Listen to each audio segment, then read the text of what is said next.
So I believe we're live, a little bit of a different time than usual. And we're going to start off with some e-celeb drama, not really a topic of import in terms of what's going on in the world, maybe something that's important to 30 live viewers as we have from time to time. So to make a very long story short, the title of the video, Why I Left Peer Academy. First and foremost, personal reasons. I don't have some great ideological argument. And that personal reason basically boils down to I want to do my own thing. I don't want to do somebody else's thing. I don't want to be boxed in by, real life considerations. At the end of the day, as I make these arguments, the opposite is implicit. The counter argument is implicit. If I say I want to do my own thing, well, then what is my own thing? That is a kind of subjectivism. And necessarily it is opposed to objectivism, objective truth, objective right or wrong. I'm doing my own thing rather than going along just looking for what is true, what is right and good, and following that. And I think in the extreme sense, I don't identify as some kind of kooky left-hand path or something like that. It's not how I identify. That's never how I've identified. But you can, on some level, say that, as I like to refer to schizophrenia, autism, bipolar, I like to refer to extreme things to get a point across. And I think in this case, it is useful to talk about, individualism versus collectivism, or Satanism versus Christianity. Christianity, you humble yourself, you get on your knees, you bow before God, you say, I'm nothing without God, and you subject yourself to the hierarchy of the church and so on and so forth. Whereas Satanism, in various forms, and that's a murky term because it's been appropriated by many different people, that is about following your own path and doing what you want to do. And there's a problem with that. There is a significant problem with that. If I want to elaborate and defend myself, because when you get yourself in a situation, when you make a decision, you kind of have to stand by it. Or you can just say, well, I've made a terrible decision. But if I were to defend it, then I would say, at this point, when I look at the last 5 years or so, I have wanted to be part of a community. And I'm going to make a defense of Peer Academy and why I think it's good and why you should join it. As odd as all this might sound, hear me out here. I just saw a post just today. Someone said, I wish we could be the Amish, but with technology. And that very simple statement pretty much sums up my desire and the desire of a lot of other people on the internet for a very long time. It goes back further than probably all of us are alive. It probably goes back further than the hippie movement. Probably goes back further than the Romanticist movement in Europe, in art, culture, poetry, literature, music. The idea of being Amish with technology, that syncretism between the Apollonian, Faustian, technological drive, and at the same time being rooted in the soil, being rooted, anchored in your ancestry, anchored in a place, a geographical community. We want to somehow square that circle. We want to somehow combine those things. And so we can't just join the Amish because we realize they don't have technology. They're missing a vital component. But then we in our technological lives also realize, and by the way, Happy New Year to you, John Smith. But and I'm glad somebody here, because this whole time I've been talking, I see some viewers and I'm like, am I live? Can people hear me? Who knows, right? But it's good to see someone is commenting, affirming the sound. So we all want this, right? And the problem is, how do we get there? Because when you're on the internet, there seems to be this impossible leap of faith that people have to make from going and being on the internet to making a real world community. And so it's overcoming that problem, which seems insurmountable. There was a person named Darville that I saw in 2014. And he said, the reason why we don't have this is because you, pointing to the camera, you aren't helping. You're not helping. And he was addressing that to his general audience. At the time, he didn't even know who I was. But I somehow felt that was personally addressed to me, that the you he was talking about was me, because if not me, then who? If not me, then who, right? Everyone in the audience would be saying, oh, I bet some other guy will do that. Or I'm not good enough. Some other guy can help him. Or, I like the project or whatever, but I have my doubts. But I said, no, no, no. Everyone, we're all thinking that. We're all simultaneously internally having this doubting monologue where we say, oh, well, I can't join for this reason. We're basically inventing reasons. And this is why it never gets started. So I said, let's get it started. I said, I'm an imperfect person. I said, I'm not a leader. I said, I can't start a community on my own. I said, I don't have the gumption. I don't have whatever it's called. I don't know what you would call it.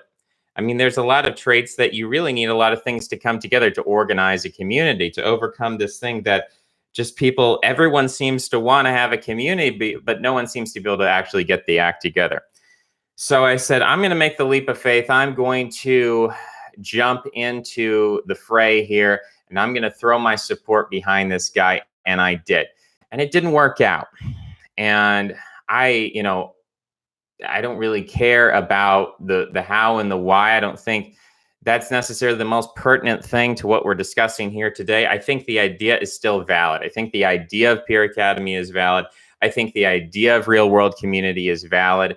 I think the idea that what I'm about to do, which is embark on my own project, which is produce a Jockle podcast, I'm going and I'm reading the news. Now, where do I get the news? I get it from the establishment. And so whether I love it or I hate it, I am reinforcing I'm becoming a node in the establishment. We've talked about this before. When you oppose the establishment, if you do so within its own nexus, you become controlled opposition. And that is a valid criticism, that what I am doing by just commenting on the news, just reacting to the mainstream without creating anything of my own, without creating my own community, I am just controlled opposition. There's a validity. People have attacked, Trump supporters on this grounds that if you support Trump, you're merely plugging yourself into the system. You're controlled opposition. There are many layers down the chain. We'll get into those layers. We'll talk about some broader e-celeb drama today. We'll talk about Alex Jones. We'll talk about Augustus Invictus. We'll talk about the issues and the problems that are out there. But ultimately, it's still a valid idea. Just because the implementation didn't work out in 2015 or whatever doesn't mean that it's wrong. It just means that the material conditions haven't come together, or enough people haven't come together, or whatever.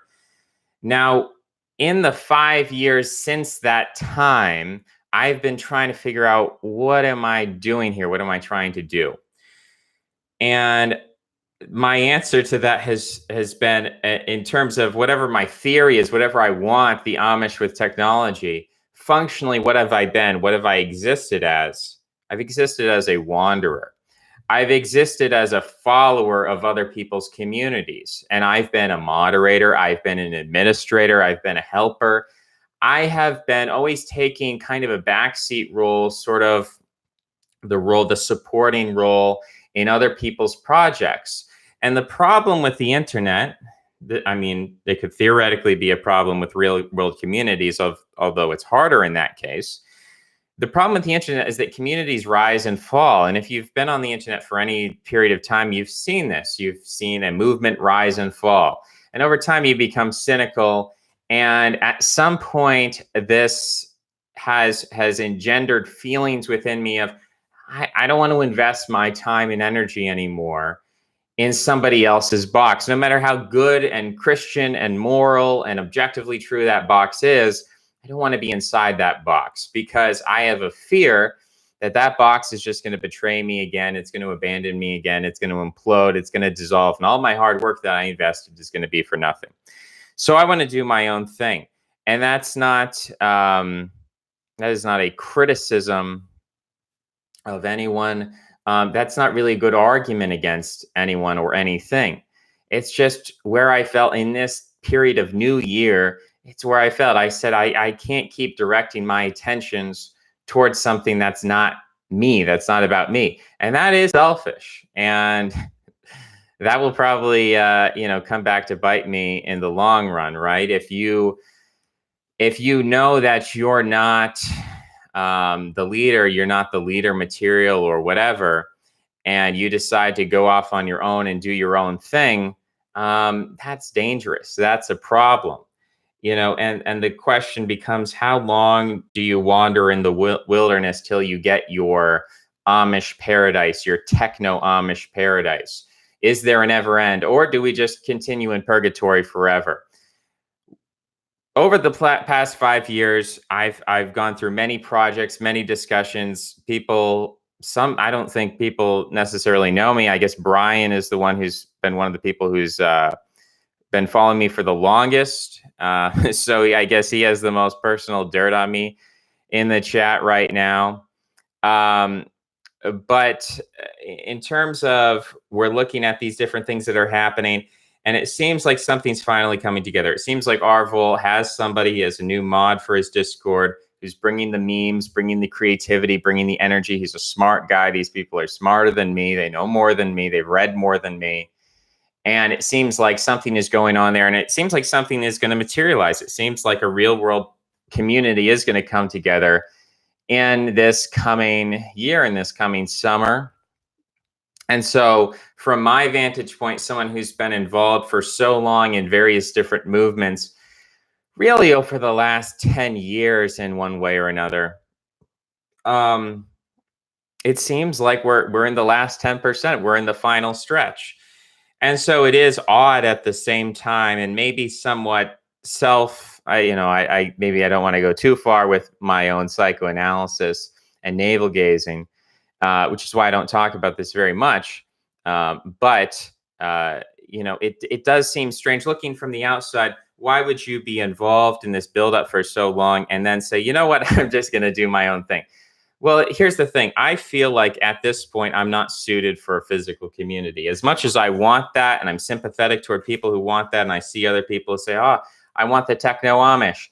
I see people all over the internet, whether they've heard of Arvol or not, or whether they agree or disagree. I think everyone really wants the same thing.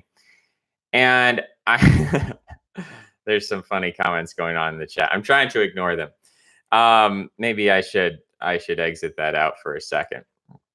But the idea that at this point, I'm not really suited to that. I'm not really suited to the whole being part of a physical community, setting down my roots, getting married, having kids, doing all of that. I don't feel suited to that. I don't feel that I could lead such a thing.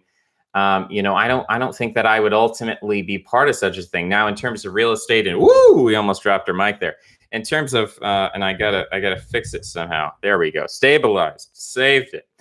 So in terms of investing in land, it seems like a smart idea. It seems like rural farmland is pretty recession proof from what I'm hearing. I'm not an economic expert, but this is the advice that I'm hearing from people.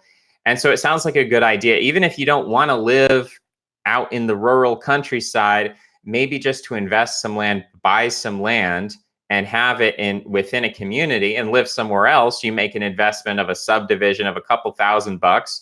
That can still be a good investment. It's still something I support. It's just directing my energy toward that. You have to understand, I'm a very passive aggressive person. And with that comes a sort of a controlling element of my personality. It's not a good thing. I'm not bragging about it, but just being fully honest here. I've come to the point where I kind of can't bear this tension anymore. I want to be in control. I want to ban the people I don't like.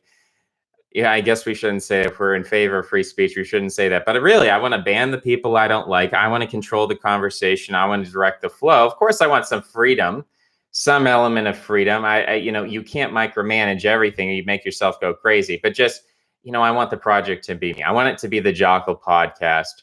So that's what I'm doing right now, and it could be a fatal mistake. And I understand the arguments against it. The arguments against it are good. The arguments for real world community are good.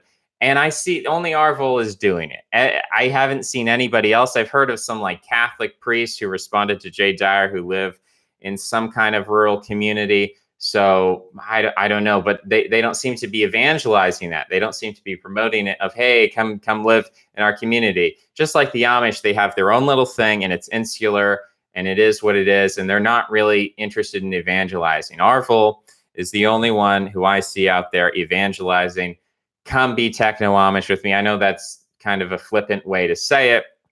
I know it is not the most accurate or whatever, but that's kind of the shorthand we're using for the stream. People want that. People need that. People have to go through that. People have to try it. I can say that I've tried to do it. I failed, but I tried to do it. And I think everyone who wants to should try to do it. And I think that it's like 90% of people who I talk to want something like that, but they make up some excuse of why they're not going to do it, why they're not going to try to do it. I say, if you're not going to do that, at least do something on your own. That's an excuse for what I'm doing, right? So I want to focus on what I'm doing. I want to focus on my podcast. I want to focus in this new year on building, rather than building up someone else's, because you would cry, you'd laugh or you'd cry, one of the two. You would laugh or cry if you saw how much effort and time I've put into other people's projects who then have just shut it down. They just say, oh, well, we don't want this. No explanation, no apology, nothing. They just shut it down. And you look back at that and it's like, well, damn, maybe it's time for me to start doing my own thing. And then if I want to shut it down, that's my choice. That's my discretion. But I think everyone needs to start going in this direction of either you're building up a community that already exists, or you're trying to support someone who's doing something, or you're actively doing your own thing. You're trying to build your own community. Community building is something I've always been involved with in one respect or another. And I think for me personally, it's unavoidable. For me personally, I cannot extricate myself from this process, whether it's in the real world or online or whatever. We can't avoid this. So we got to figure this out. Right now, I'm saying I'm going to do my own thing. I'm going to figure out my own thing. I think that, let's see, Zed does, do your research on back to land intentional communities first so you can avoid the mistakes they made. Yeah, that's good advice. And I agree with that. And I think Arvel has done that. And people can talk to him about that. So it's a personal thing more than anything. I've never done it before. I've never really done my own thing. Arvel told me to make this YouTube channel, if you want to know the truth. And I said, I can't make a YouTube. No one wants to hear what I have to say. I'm a flawed human being. I shouldn't be giving people advice or whatever. People shouldn't listen to me. But he encouraged me. He said, no, make the YouTube channel. And so I did. And then he said, come on, let's do a perennial podcast. And so I did. And he said, join the Peer Academy. And so I did. And so every time, and it's not just him, but it's throughout my whole life, I've always kind of been following other people and doing other people's things. And I think people, if you're not doing your own thing, you should do someone else's thing. You should be doing a thing. You should not just be doing nothing, which is the alternative that we find. In between the rise and collapse of different communities, we find ourselves in this nothing space, which is pretty bad. And you just sort of fill the void with hedonism. That's what I find. The devil plays with empty hands or idle hands. And so when we're not involved in community building, we're involved in some form of self-destruction and hedonism, essentially.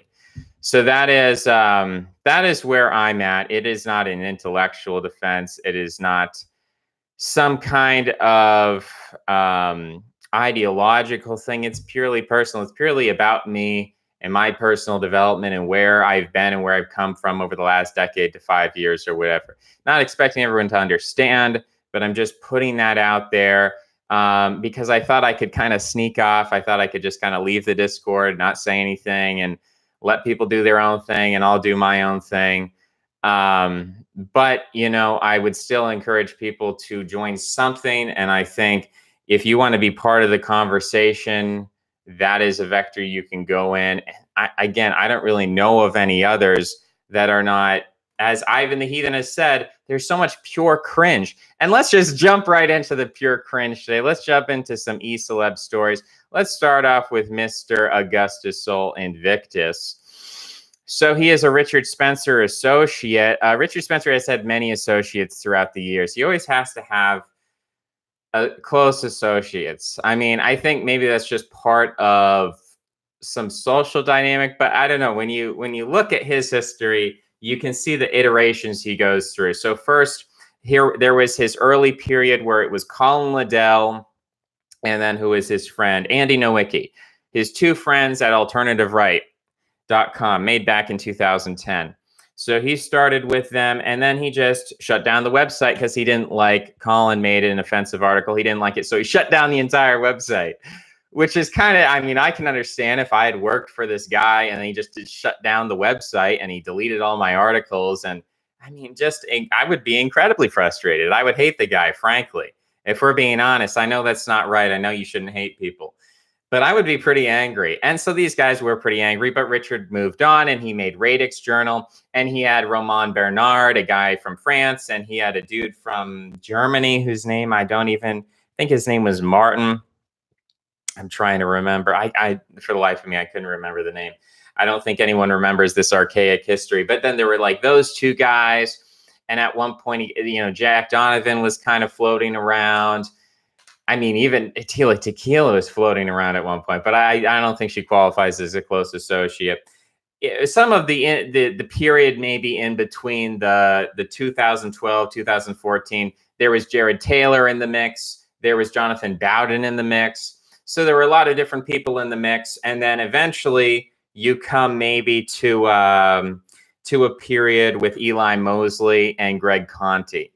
And that was the last triumvirate that I remember being this really solid thing, where because they were both street fighters, and in the context of not just Charlottesville, but you have to remember there was Shelbyville, and there were all kinds of other rallies that were really successful, much more successful than Charlottesville. The last real public rally, I think, was the MSU debacle.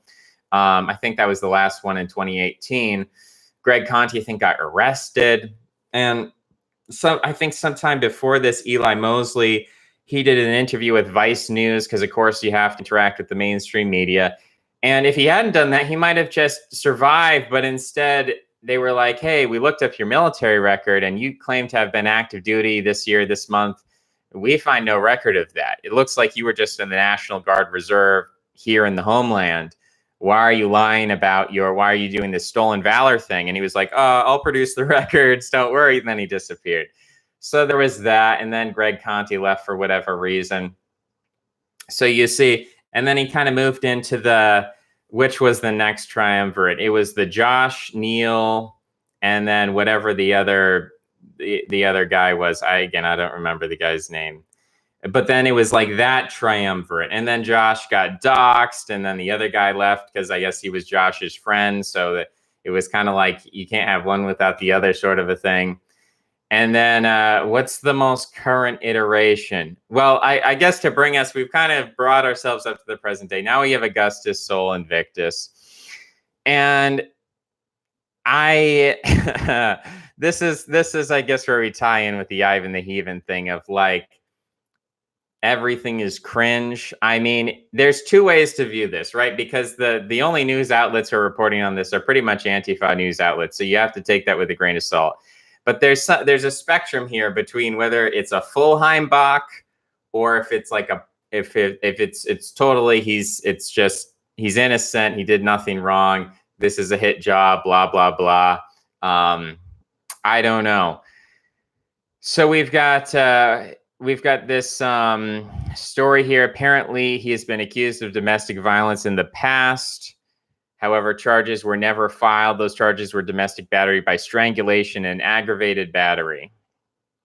He has been admitted to the bar, so he is a lawyer. He has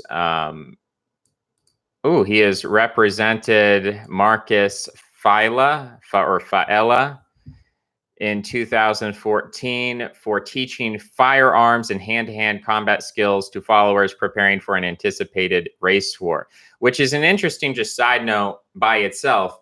It is illegal to teach somebody how to use a gun. It is illegal to go to a range and say, guys, racial conflict is heating up. Maybe we ought to help each other learn how to defend ourselves with firearms using the Second Amendment. That is illegal.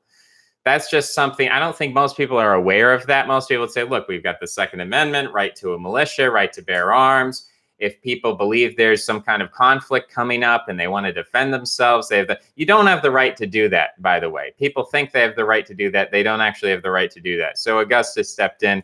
He tried to defend something that most people would say is a right. I don't know if he ever succeeded. in that appeal.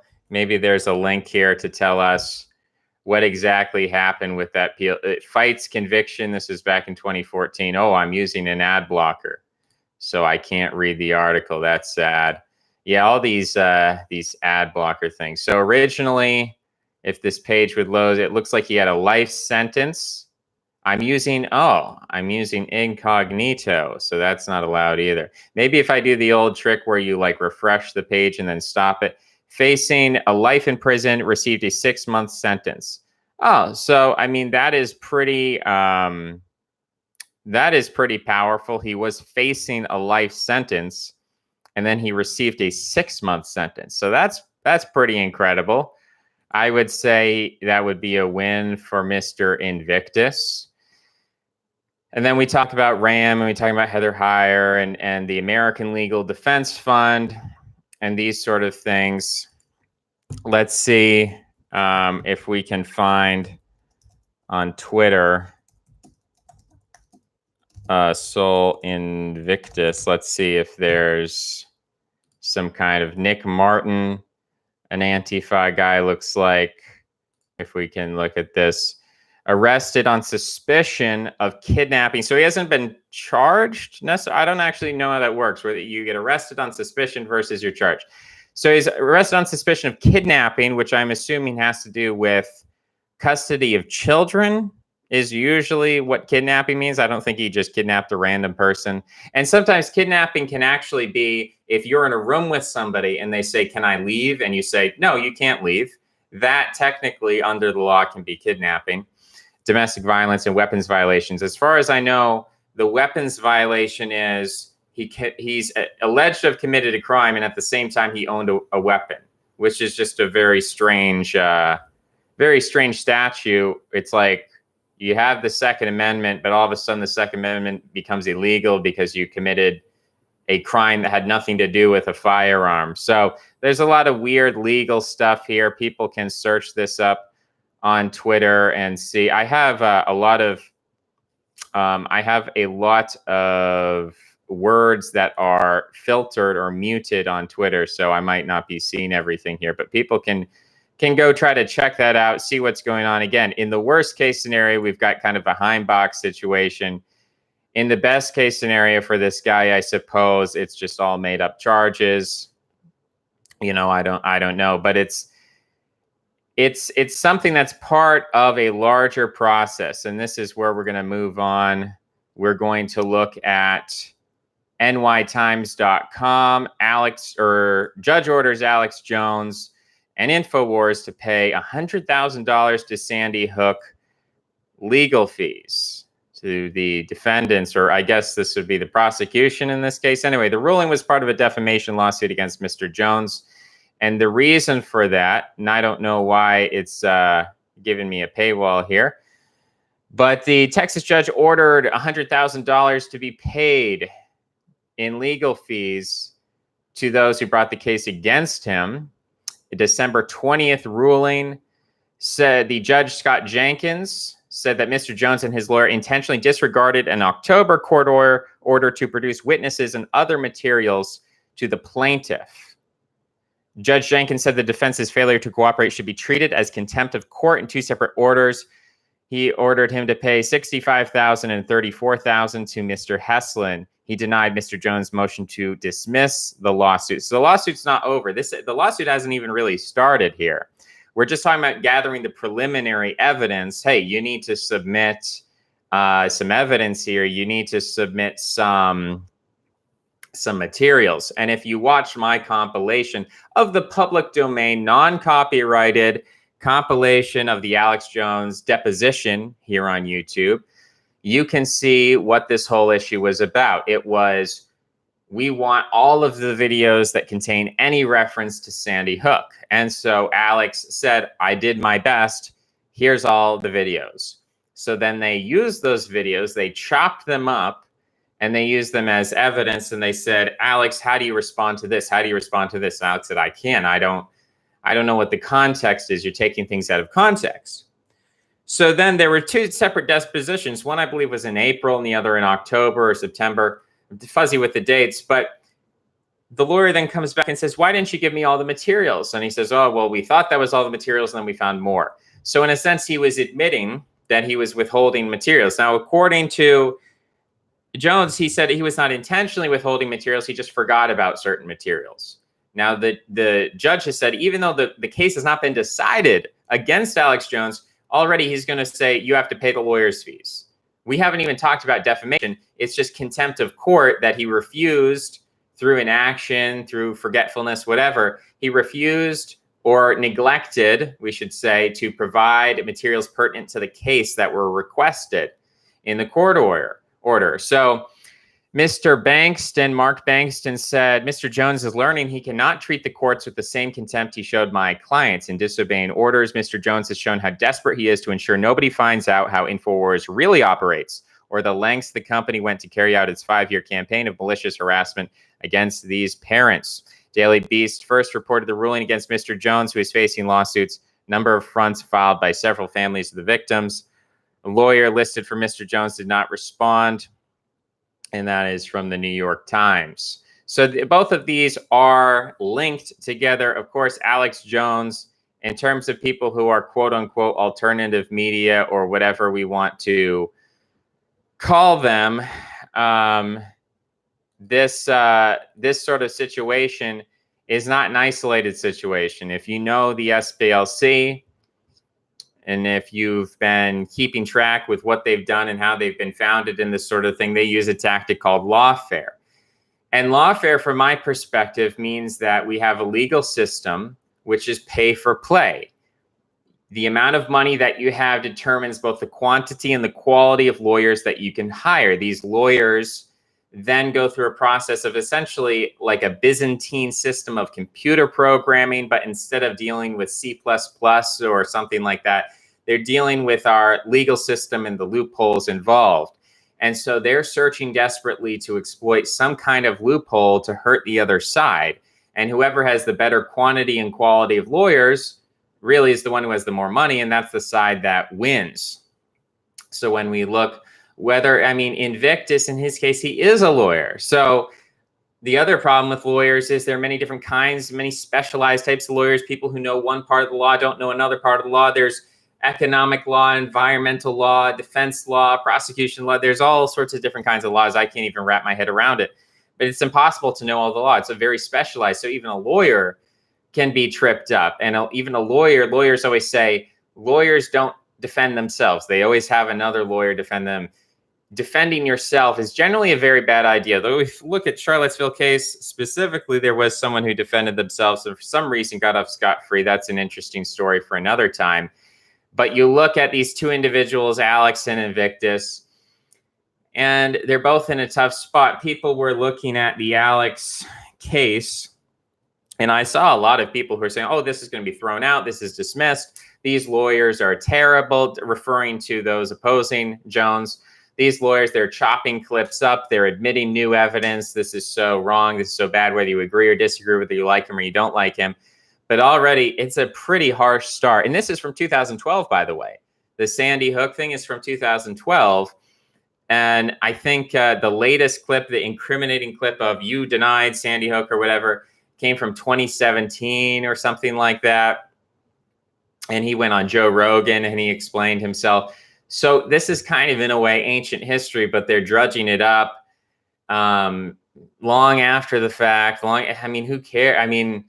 I hate that children died. Of course, it's a horrific incident, but new school shootings are happening every day, and we're becoming desensitized to them. And so the public imagination, is this really a news story anymore? It's only a news story for the fact that it shows that the legal system is so powerful that you can't really defend yourself from it. I would say Alex Jones, out of all the quote unquote alternative people to the mainstream, he is the biggest name that I can possibly think of, other than maybe campaign Donald Trump, who did associate with Alex Jones. Of course, now he's in a much different place now. But when you look at the position Alex is in, when you look at the position Invictus is in, you have to ask yourself, well, how do you insulate yourself from this? And there's really only one solution. It's not, because Alex built up a multi-million-dollar corporation, very successful corporation. He's not a poor guy. He doesn't lack resources. He doesn't lack connections. He was on Joe Rogan for gosh darn sake. He is probably the most successful alternative media person. You can agree him, love him, hate him, whatever you want to do. But in terms of his infrastructure and his preparedness, and he's been in lawsuits before, I don't think he's ever lost a lawsuit before, as far as I can tell. I mean, he had a huge custody thing with his wife, and he had to work through that. So he's kind of familiar with the process. I would think he'd be the best equipped person, or someone like Invictus, who's a lawyer himself, would be one of the best equipped people. And yet you see they're sort of powerless in a way against this system. And you can say, oh, well, it's fair, it's not fair, whatever. But factually speaking, it seems like the legal system and the money powers within it, you can't really overcome that by fighting it directly. And the only way to really escape this is through liberalism, by embracing the religious doctrine of our time, liberalism, by affirming that, by standing behind that. That's really the only way that you can escape this kind of attack. I mean, because again, Alex was friends with Donald Trump. I mean, he was close with Donald Trump. If you can be friends with the president, help him get elected. And we've seen this with many associates. We've seen Roger Stone go down. We've seen Michael Flynn go down. Pretty much everyone who supported Donald Trump has gone down in one way or another, except for like Jared and Ivanka. But, being friends with Donald Trump, helping him out, risking your own skin, sacrificing your brand. Because remember, Alex Jones used to be an anti-George W. Bush guy. That used to be his thing. From 2000 to 2008, he was the anti-George W. Bush guy. And then he became anti-Obama. But it was like it kind of balanced out. Like he was anti-Bush, anti-Obama, neither for the Republicans, neither for the Democrats. And he kind of risked his brand on, I'm going to support Trump. And what happened is, well, we see what happened. And we see what happened with Invictus. Invictus, came out, and I think it's partially because, again, it's hard to tell, but, when you involve yourself with certain things, you open yourself up to certain dangers, and there's no escape from that. There's no protecting yourself from that. You either keep quiet, toe the party line, whatever, or eventually if you're successful, you're going to get smashed. And it really is effective. This kind of thing really is effective. You can see it. You can see the effect. You can see that it is, the idea that censorship is, I guess people have this idea like censorship is going to make people stronger and more vital. I think that is true to the extent that offensive things are censored. And so it's no longer an edgy fest. And it's more about the ideas themselves than just saying things that are offensive. I think there can be a point that's made there, but there is a real effective censorship that benefits the people who are censoring. And this is not to like be blackpilling and hate on everyone and just say, oh, well, everyone's stupid and not provide anything positive of my own. But it's to say that you have to be real about this. You have to understand this. And in terms of the cycles that people are thinking about with going back and forth and joining this and joining that, and the risk versus reward with regard to political movements, it seems to me there is a low reward and there is a very high risk. So I think people should be a little more careful when they involve Alex Jones, he's supposed to be the alt-light. He's supposed to be the relaxed version. He's supposed to be the mainstreamer version. He's supposed to be the grifter. He's supposed to be the one who's just there to make money or whatever. That's the accusation against him. And yet he seems to be getting hit pretty hard. So this is something people have to be aware of. Do you want to go down this same path? Well, that's maybe enough of the negative e-celeb news for now. Maybe we should go into some current events. We've got Australia on fire. This is just interesting for the pictures. Someone should go check this out. In terms of these fire tornadoes that are going on right now in Australia, and you look at them and they look like magic. And I sort of imagine that if these sort of things like fire tornadoes, if such a thing can exist, then you have to think back in the past. If like ancient human beings saw fire tornadoes, what would they think? I mean, it would be pretty good proof that like God exists or multiple gods and they've come to destroy us. They're angry. You look at things like this, and it's just a reminder that when your ancestors were hyper religious and superstitious, it's things like this that I think remind people that they were not stupid. That being religious, being superstitious is not synonymous with being stupid. And that, in fact, you can be religious and superstitious and be smarter than people who are secular. That's kind of the lesson. I mean, of course, it's a big tragedy. Everything is blowing up in flames over there in Australia. And I do like the Australians. So it's not a good thing. It's not a good thing what's happening over there. But it is kind of a reminder of maybe something primeval, that you just look at some of the images coming out and it makes you think, you know, geez, this if I didn't have some kind of scientific secular explanation for this, I would be sacrificing some goats right now. So maybe this is this, let's go to some other contemporary news. We've got German public opinion of Donald Trump. This is from DW.com. Germans think Trump is more dangerous than Kim Jong-un and Putin. When asked who posed the greatest threat to world peace, Germans in a recent poll overwhelmingly pointed to one person, Donald Trump. The U.S. president beat out the leaders of North Korea, Russia, China, and Iran. Although Washington is one of Germany's closest allies, public trust in the U.S. has significantly eroded under Donald Trump. Germans were asked who is more dangerous, Putin, Xi Jinping, Khamenei, Kim Jong-un, or Trump. 41% of Germans said they thought Trump was the most dangerous out of the five world leaders. Second place was Kim with 17, followed by Putin and Khamenei. I thought it was Khomeini, not Khamenei, but anyway, it's Iranian, so the transliteration can change. But Putin and Khamenei had 8%, and then last was Xi Jinping with 7%. 2,000 people took part in the study. A similar YouGov poll was carried out last year in which 48% of Germans said Trump was more dangerous than Kim and Putin. However, that did not include the Chinese and Iranian leaders. A separate year-end poll showed that public trust in Angela Merkel had also diminished. According to a poll, 57% of Germans surveyed said they had a rather high level of trust in Emmanuel Macron. Merkel, on the other hand, came several points behind the French leader at 53%. The differences were even more pronounced at the other end, with 44% saying they had very little trust in Merkel compared to 32% for Macron, which is interesting because France still has that whole yellow vest thing going on. Where's my W's at, by the way? Where's my waters? Can I get a water break around here? I have my bottle, which has a tin cap. So technically there's like a plastic coating or whatever inside of here. But maybe that's slightly better than the other cap. In that poll, Trump came as last and the least trustworthy leader. 89% of Germans said they had very little trust in him. Next was the Turkish President Erdogan, British Prime Minister Boris Johnson. So this is what's going on in Germany. Germans do not like Trump. They do not trust Trump. If you compare it to Obama, there was much greater German trust in Obama than Trump. So this very similar thing happened under George W. Bush.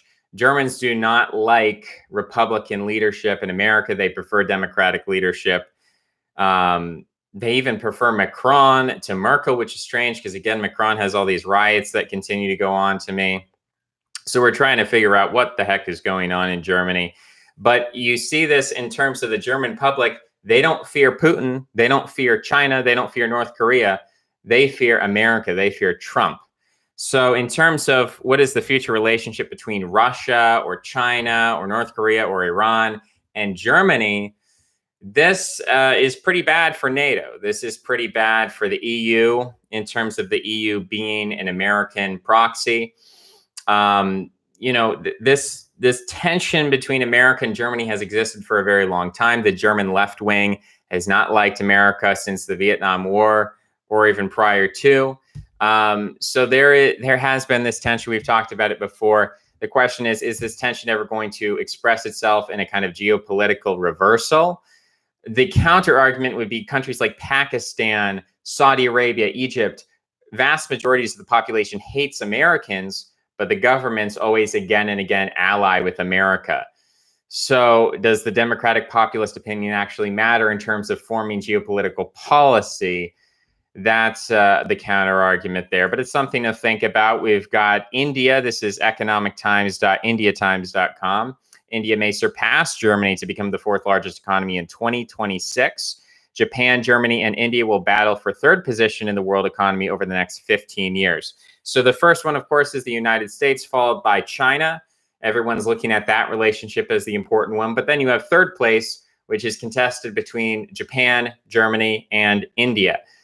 The article says India is expected to overtake Germany to become the fourth largest economy in 2026, and it's expected to overtake Japan to become the third largest in 2034. We did talk about in the last episode, I believe, about the problems in India's economy right now in terms of infrastructure, productivity, and so on. India is not doing so hot, but there's still these longer term projections over the next 6 years or 10 years that India is going to continue to grow, or at least relative to these other countries are going to shrink in their economic importance. India has decisively overtaken France and the UK to become the world's fifth largest economy in 2019. So this is, I guess, where some of the memes come from of India being a superpower. If you do become the third largest economy in the world, that is pretty significant. So there is some interesting stuff there to think about to kind of balance out criticism of India. I think India will continue to be very important. Now, whether it is a functional economy and an economy that is directed toward a purpose and a telos, they're going to the stars, they're going to the moon, they're spreading Hinduism, they're conquering Pakistan. I don't know. I don't know what the goal of an Indian economy would be: to educate the population, to clean up the streets, to create cultural peace.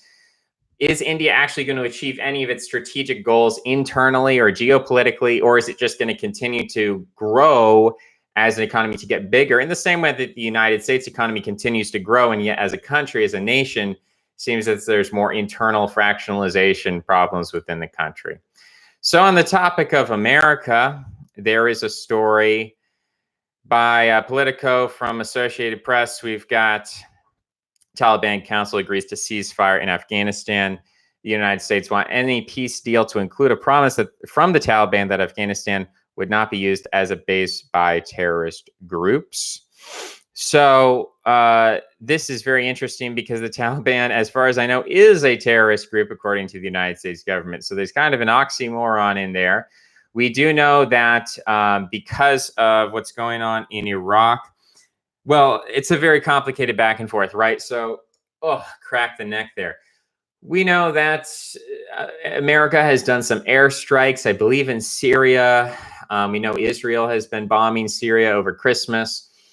So we know that America has been doing this stuff and the Iraqis don't like it. And so they've stormed an embassy. And in response, Trump is sending in more troops into Iraq.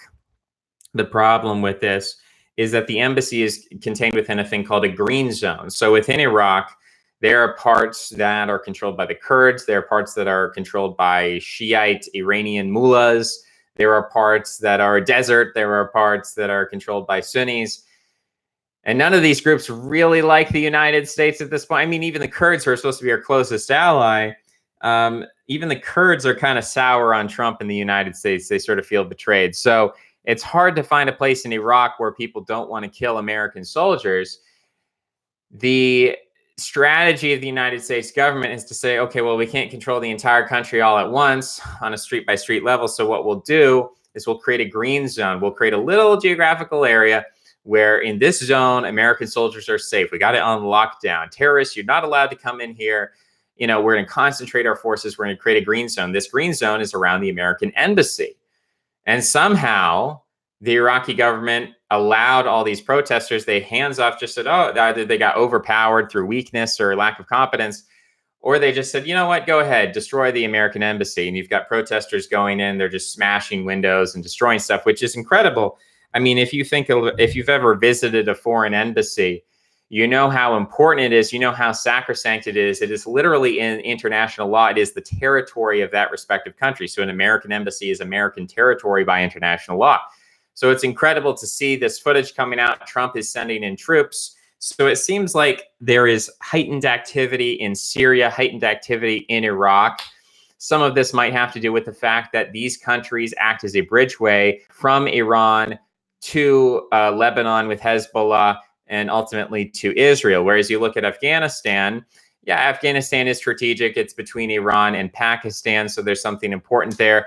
The Taliban, Al Qaeda, Osama bin Laden, okay, it's important, whatever. But ultimately, when you understand the fact that Taliban, Al Qaeda, Osama bin Laden is a Saudi proxy, I mean, he was trained by Zbigniew Brzezinski, FBI, CIA, trained by America to begin with.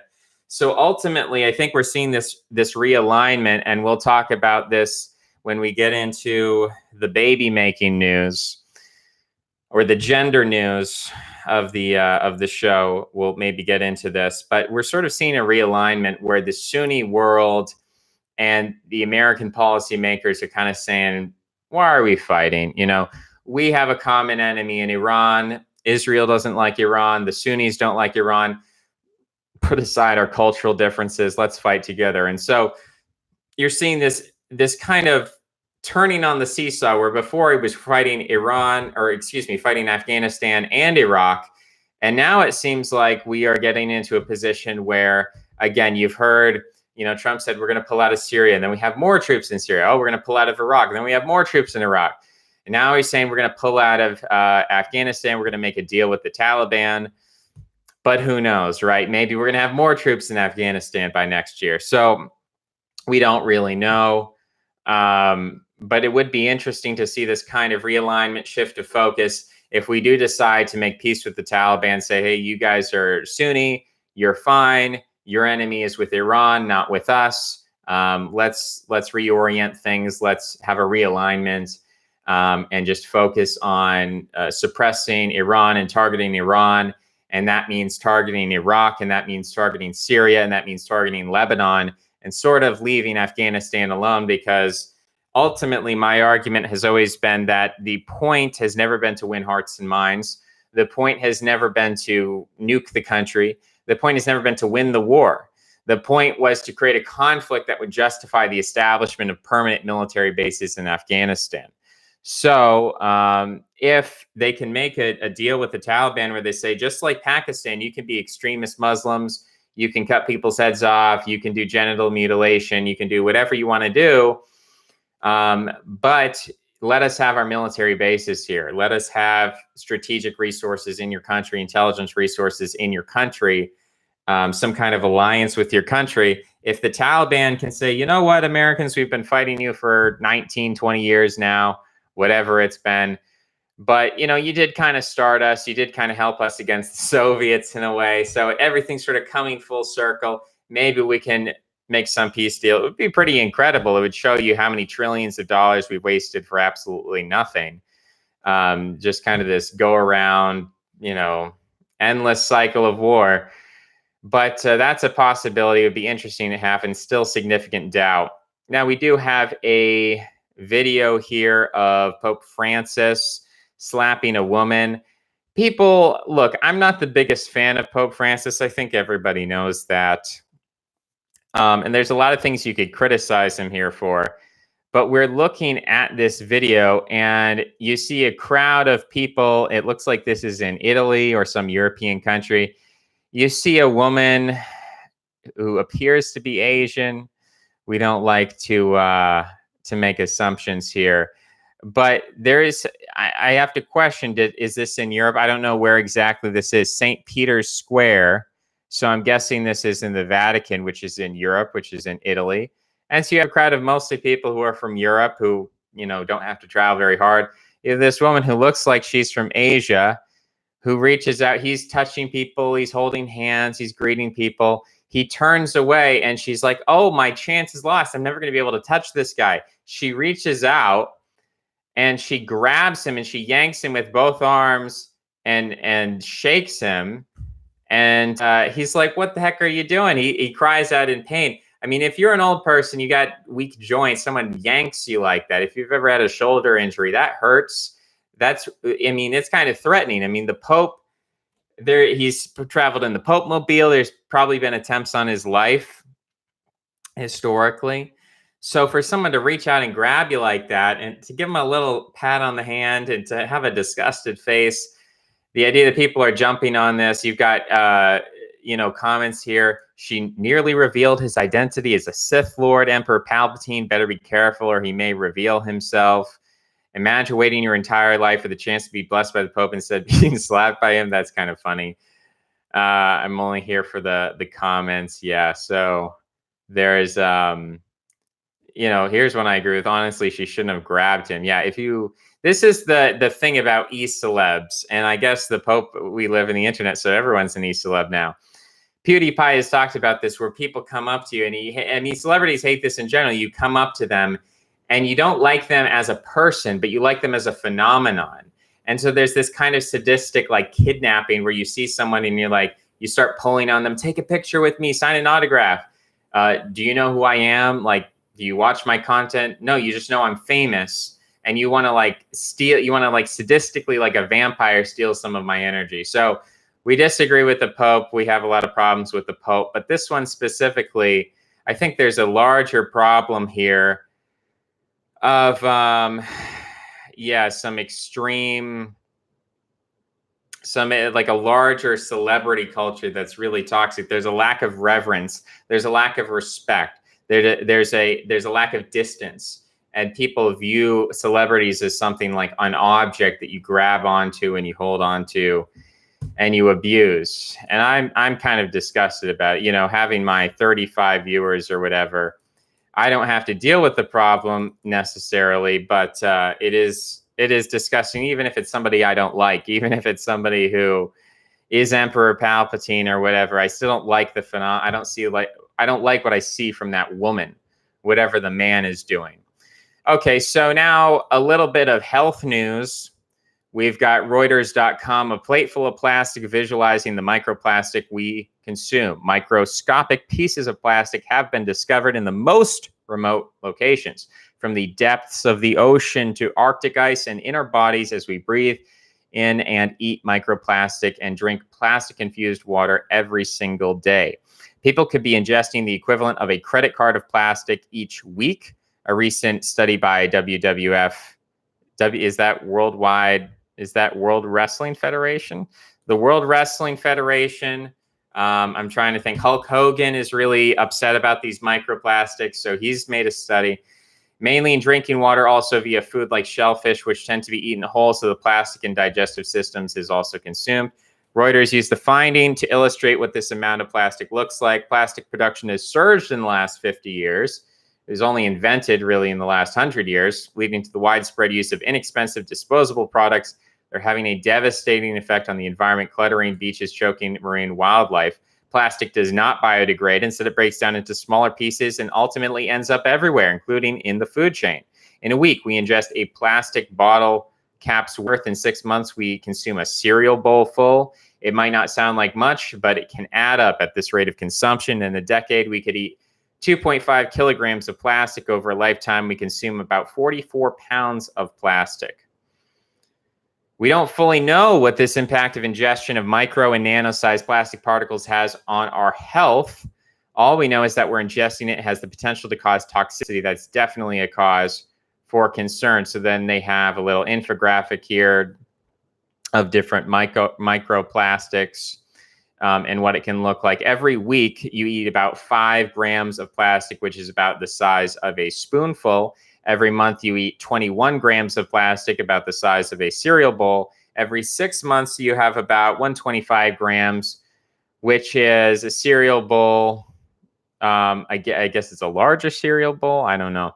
Every year you have 100 or 250 grams, which is a dinner plate full. I find these metrics to be really stupid. What's it? First you showed me a bowl and then you showed me another bowl. Now you show me a plate. To me, that's all the same amount.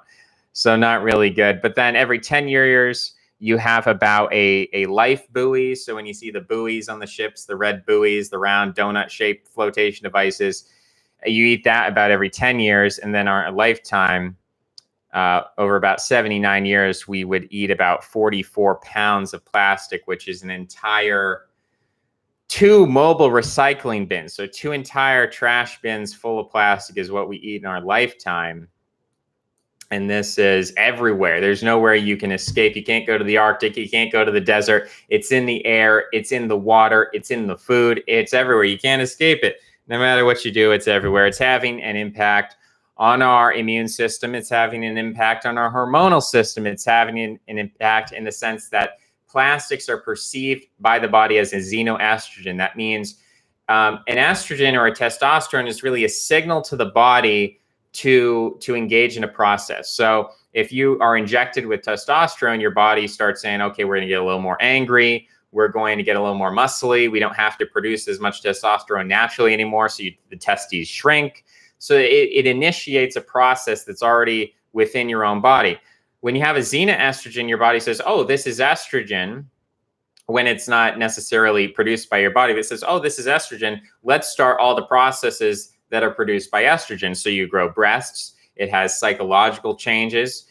So essentially it is, as we've talked about before, canola oil increases your sensitivity to sugar and actually decreases your insulin sensitivity. So you need more insulin to balance out the sugar. This has changes in your body with respect to your fat levels. Historically speaking, humans fast and feast, so we go through periods of plenty and then periods of starvation. Different populations have different levels of this. Asian populations have had civilization and agriculture for very long, so they tend not to have this mechanism. But especially northern hunter-gatherer populations, archaic populations in Western Eurasia and Samoa and some of these places have a facet where they are meant to bulk and cut, bulk and cut. The presence of fat in your body is meant to be kind of a survival mechanism that you use to survive periods of starvation. And it's not meant to be there all year round. Someone who's fat all year round and who never cuts and never fasts and never goes without food and never gets really skinny and bony and you can see they're lean.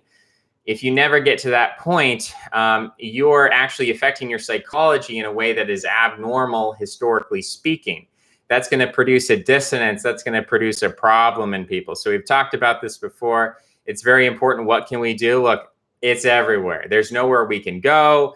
The only thing we can do is stop it. We can say, stop with the plastic.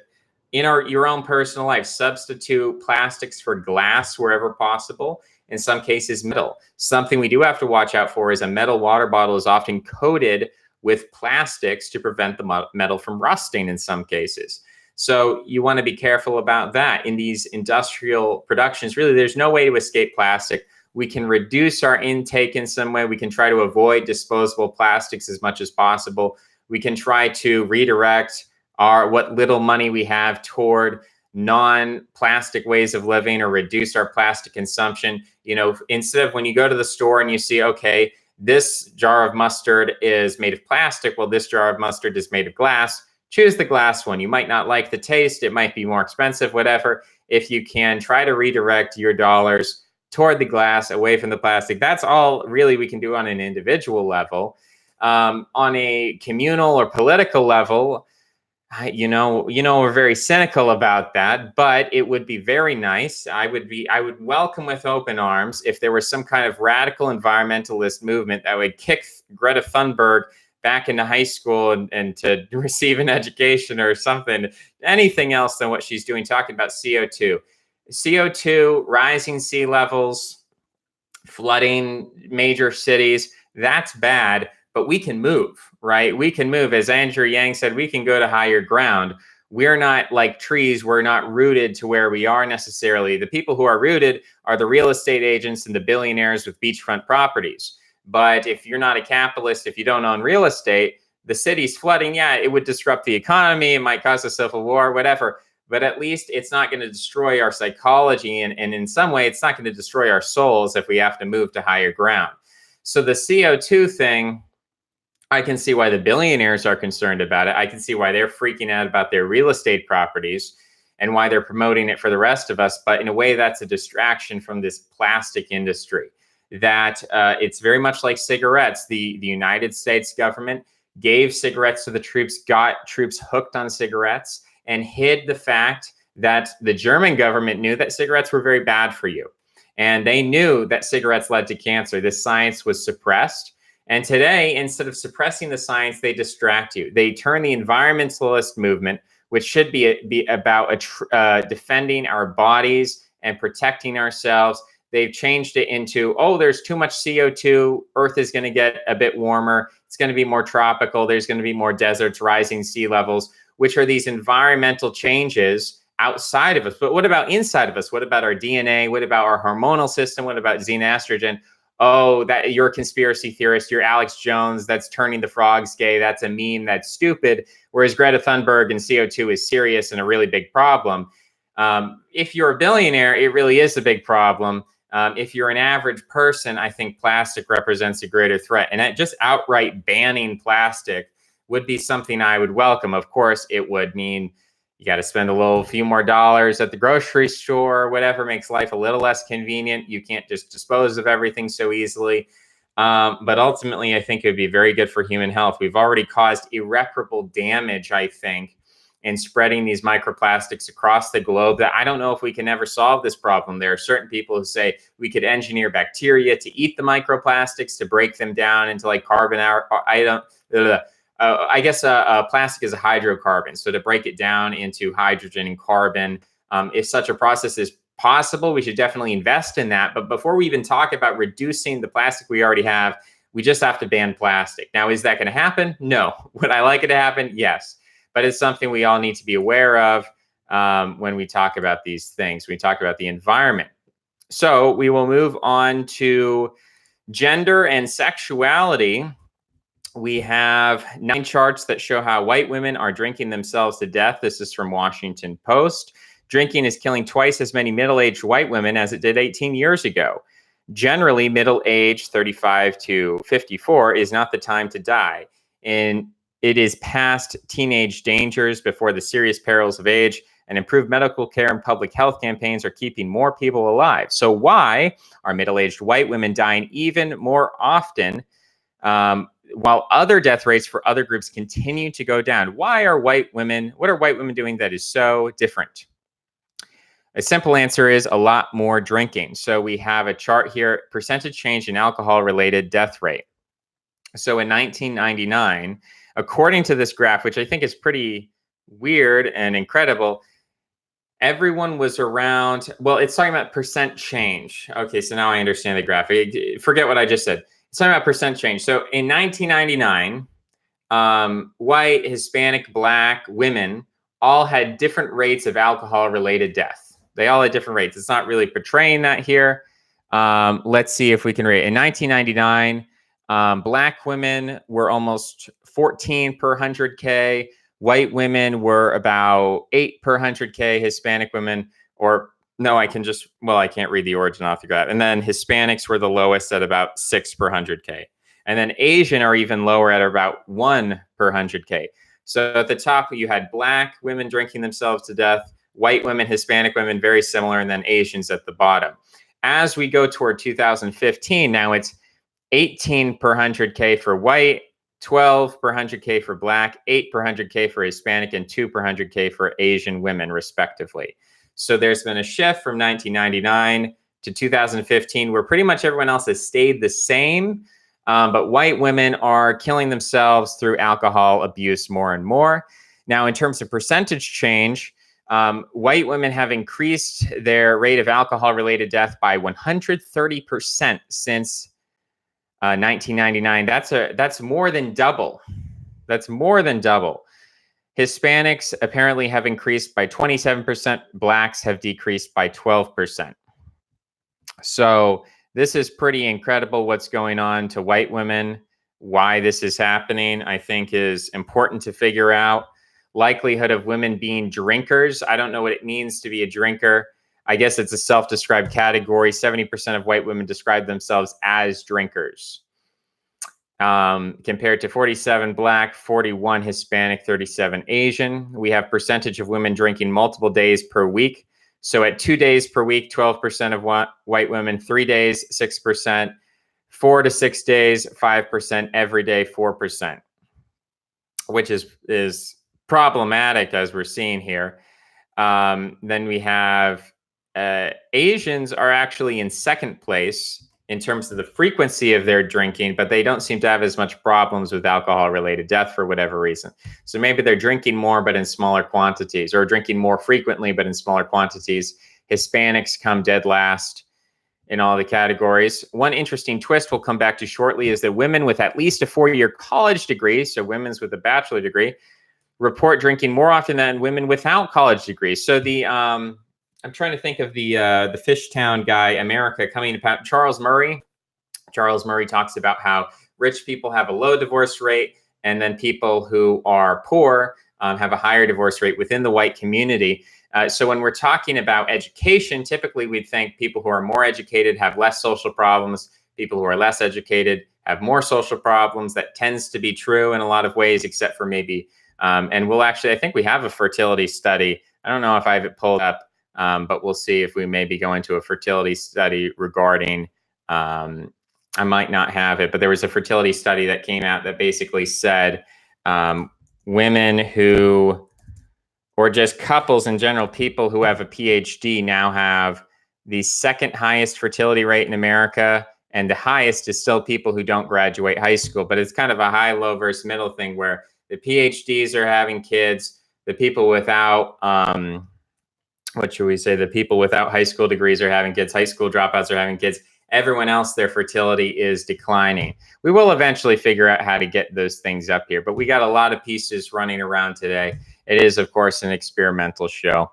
Let's continue reading. An interesting twist. Yeah, we talked about that. 31% of women with a college degree report drinking multiple times. So high school degree or less is the least likely to be a heavy drinker. Bachelors are more likely to be a heavy drinker. Percentage of women who binge drink, 33% of white women describe themselves as binge drinkers. The percentage of women who binge drink has increased by 40% for white women, 10% for Hispanic, and -10% for Black women from 1997 to 2013.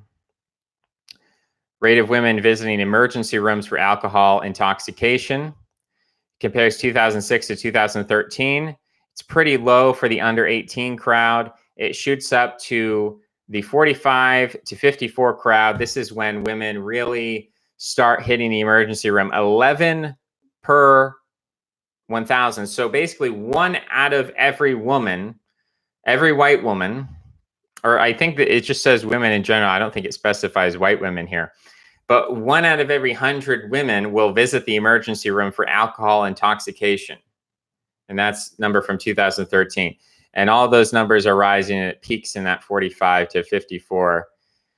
That desperate time for women, percentage of, and I wish there was some details. What if they have kids versus they don't have kids? Maybe the bachelor degree is suppressing women from having kids. That's why they're binge drinking.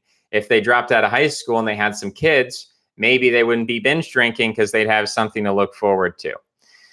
So we're looking percentage of women intoxicated by income level, drug intoxication, alcohol intoxication. So the lowest income women are high on drug intoxication, 43%, 31% for alcohol.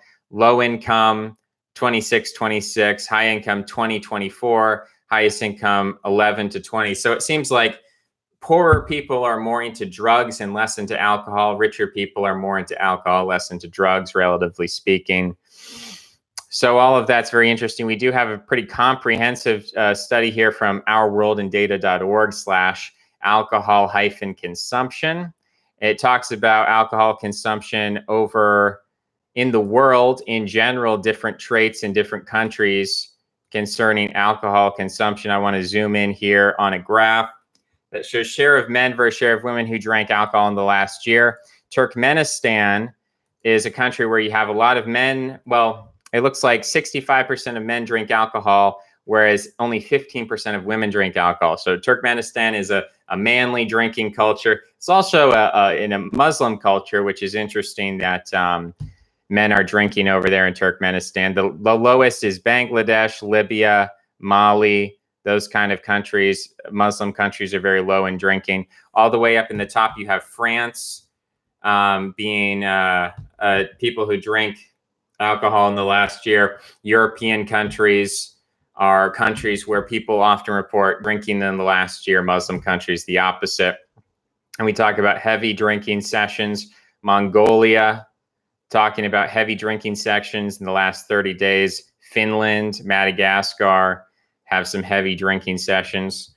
Alcohol in the last year, share population who never drink alcohol, mostly Muslim countries, also Slovenia for whatever reason. Historical perspectives on alcohol. We've got some different countries here going back to 1890. The average per capita alcohol consumption for the United States is relatively low historically. In 1890, it was lower than pretty much Belgium, Germany, France, United Kingdom, Australia, and Italy were all higher than the United States. I think Australia, Germany, United Kingdom dipped below America in the 1920s for whatever reason. And then the biggest one, France, came way, I mean, France are the true alcoholics in this graph. Over 20 liters, came all the way down. Now they're sort of normalized with everybody else in 2014. But that's interesting to look at. Historically, alcohol consumption per person has stayed pretty stable over time since 1850s. It stays around 8 liters in total, but the type has changed. So very few people drank beer in 1850.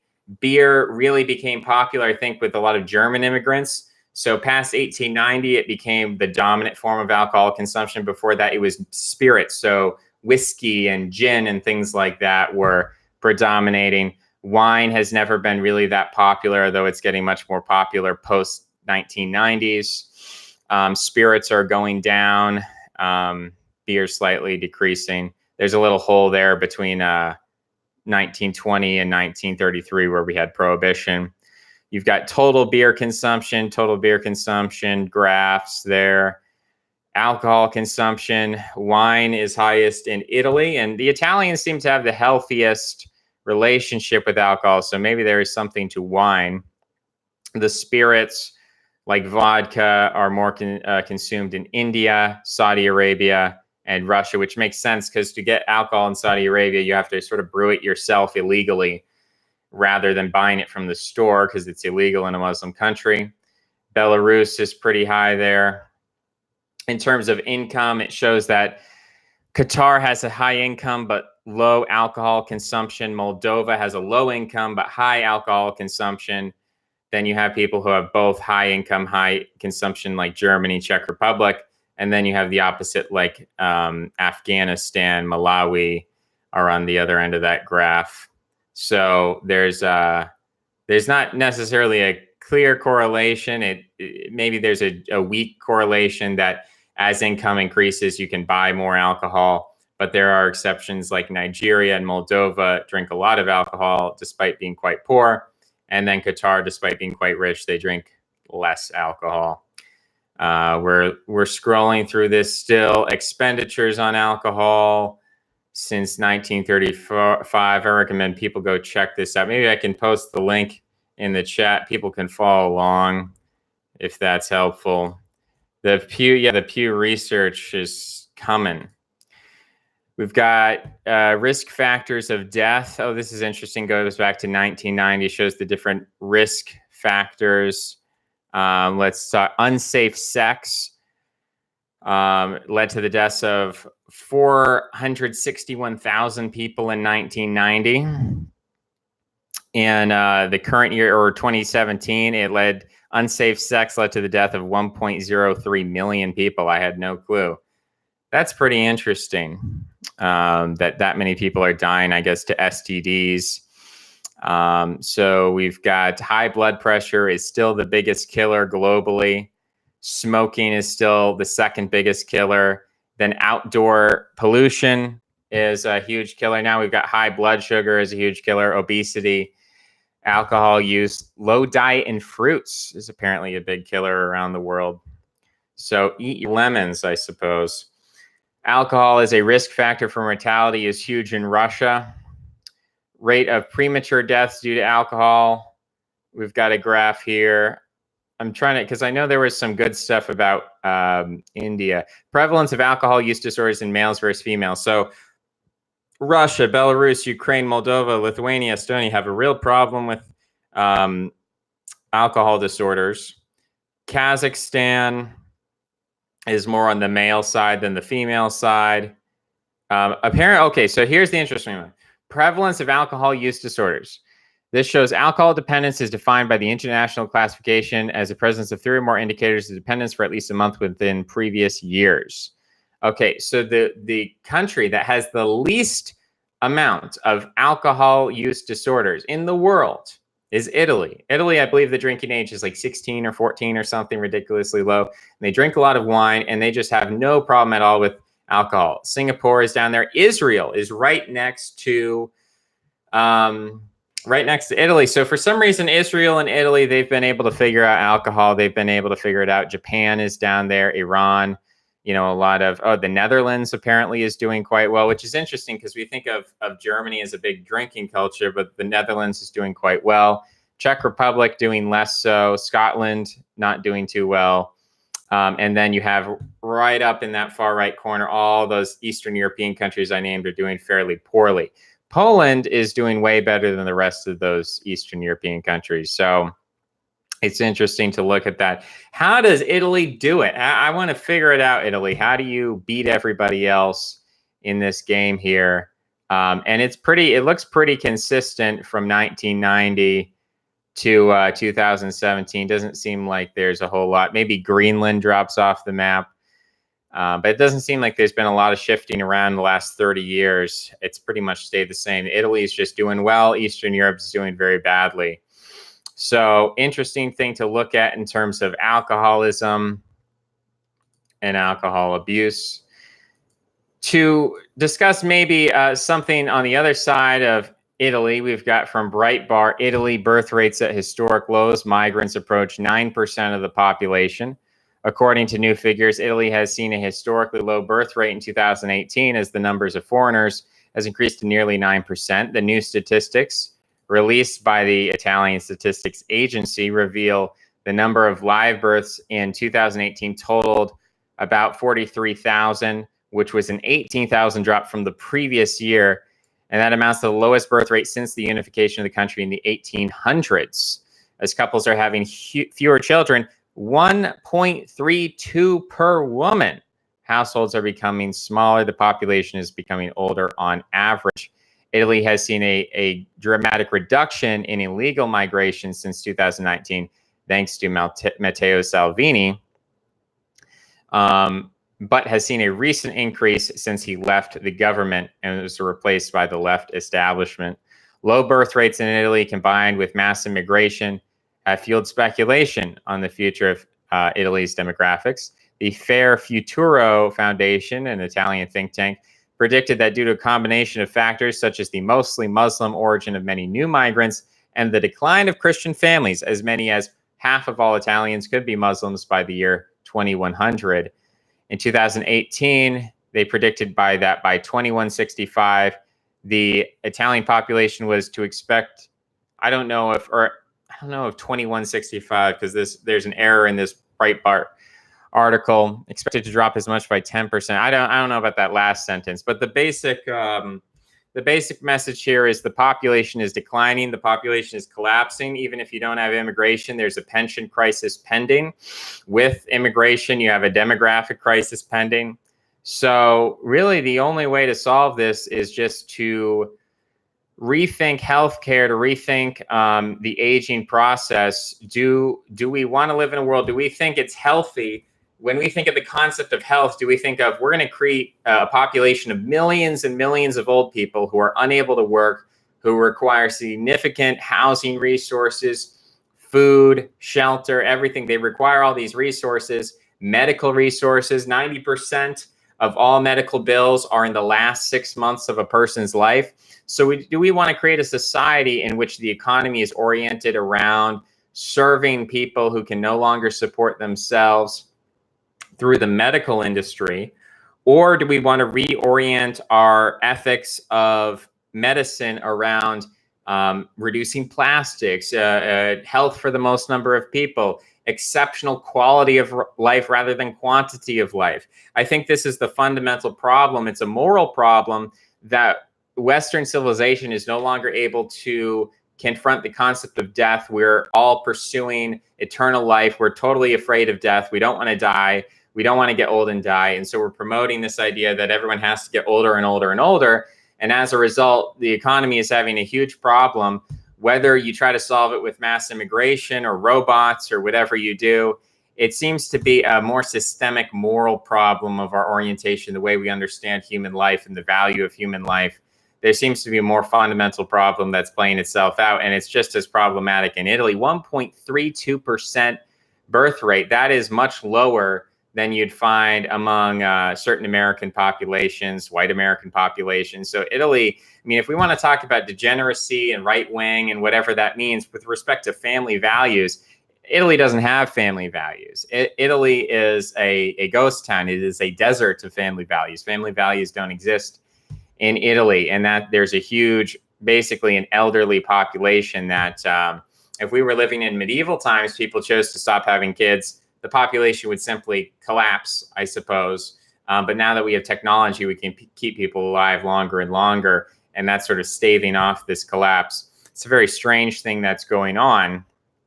And of course, we know there are bigger reasons for it than just people just choosing all of a sudden, oh, this is what I want to do. There's something bigger going on.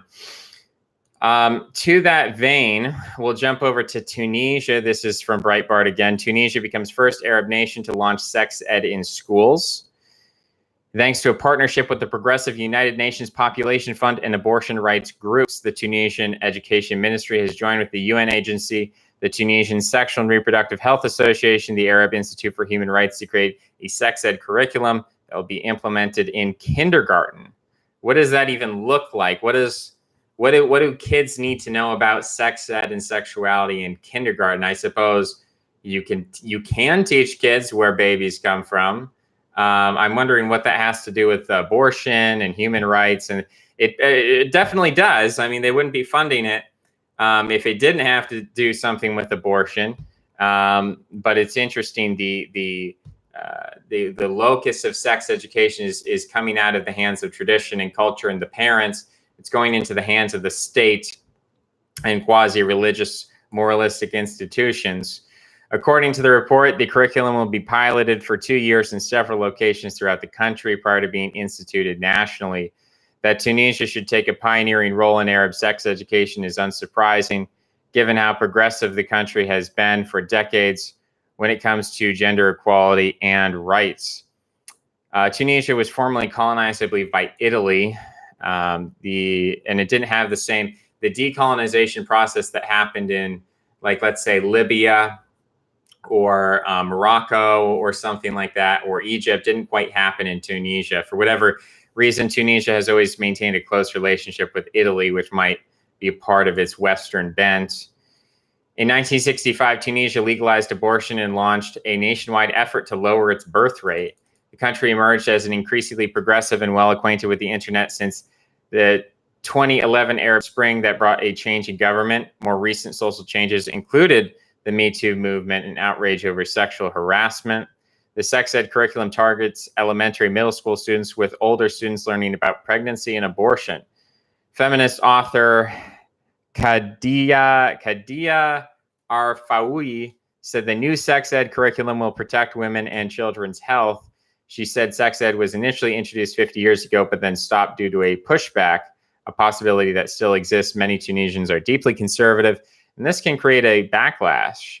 In addition, making sex education culturally sensitive, as the government intends, could potentially be problematic given the widespread stigmatization of homosexuality and sex out of wedlock. So they want to destigmatize homosexuality, sex out of wedlock, abortion to kindergartners. While other Arab nations are unlikely to pursue sex ed, the hope is that other more progressive Arab societies join Tunisia, creating a strong momentum.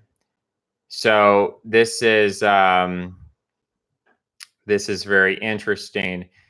Tunisia, we know Saudi Arabia has recently opened up a lot of its laws in terms of fun and liberation and hedonism and things of that nature. So we're seeing the beginnings of what could be a top-down sexual revolution, as opposed, I mean, you could say the hippie revolution was top-down in some ways, but at least then it had the semblance of being bottom-up, whereas here it is.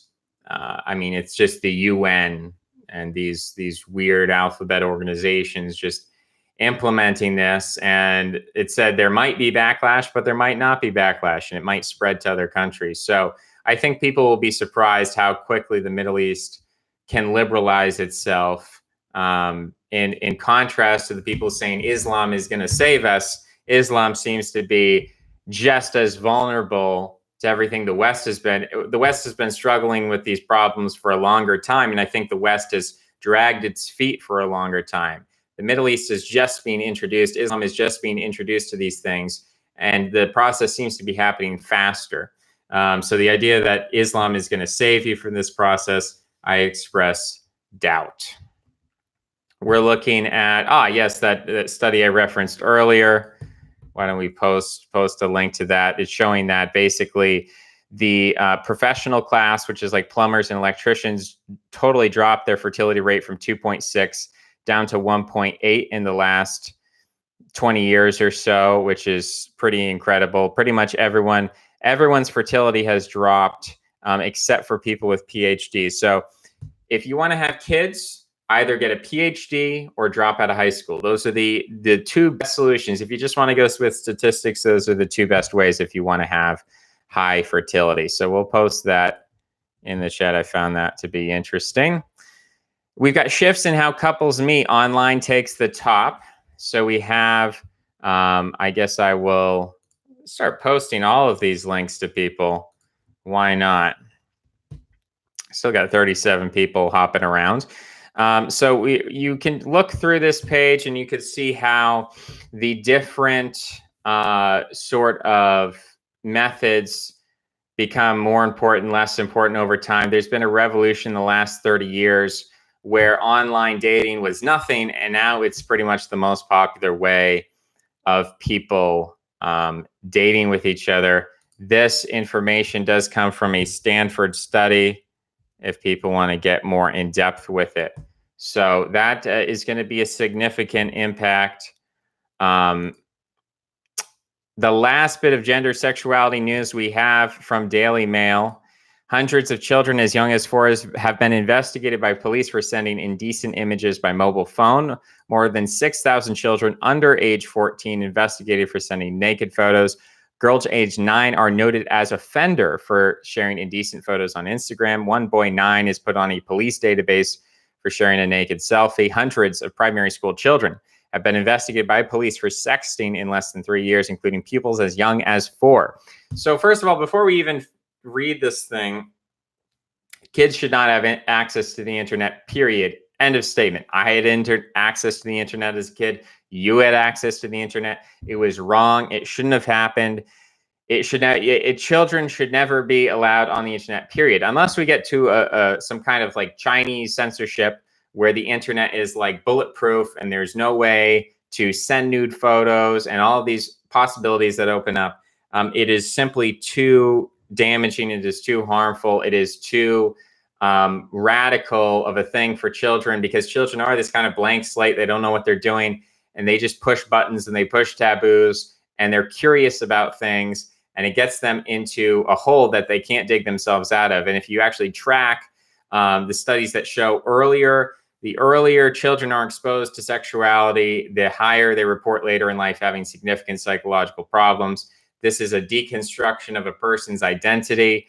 It is basically, in terms, you're thinking about the clothing that we wear as a kind of shield that protects us from like being completely vulnerable. Like we have a membrane that allows us to let loving, caring people into our lives. It protects us and shields us from strangers who want to hurt us. The internet, what it does is it removes that membrane, especially for children. It allows children to not only be abused by predators or whatever, but it through their curiosity, through their exploration, they don't really know what they're doing. In the same way, they don't know that candy's bad for them. They don't know to look both ways before they're crossing the street. They don't know which politician to vote for. They don't know what they're doing. They know not what they do, and they get themselves into really dangerous, powerful, emotional situations that we see with cyberbullying, the suicides that take place, and people say, oh, just turn off the computer, turn off the internet. But these kids don't know that. They think the internet is real life, and increasingly it is. And so someone's either got to start controlling this, or we've just got to shut it down for kids.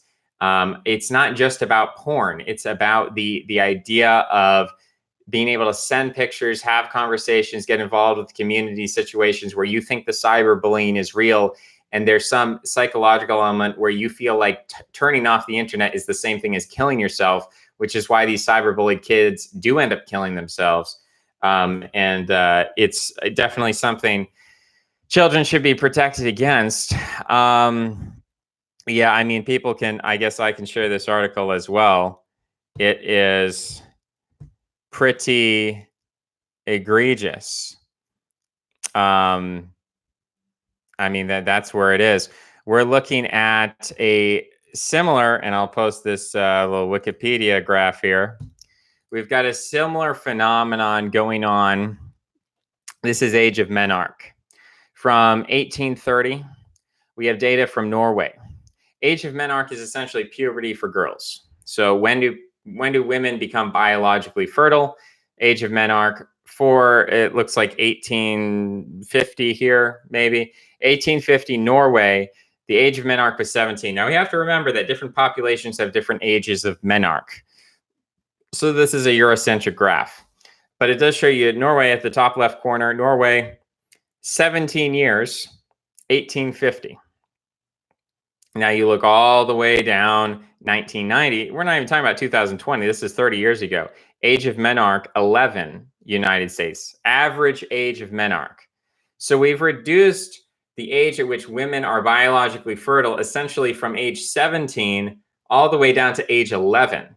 That's a huge shift, because even though females as a gender are fertile earlier in their lives, the process of maturation of the brain haven't sped up. And so you have women who biologically are equipped to deal with the problem or the confrontation with sexuality and marriage and pair bonding, all those things. Historically, the average age in Norway was 17, that girls would biologically be fertile and start feeling all these emotions and be interested in boys, 17 years old.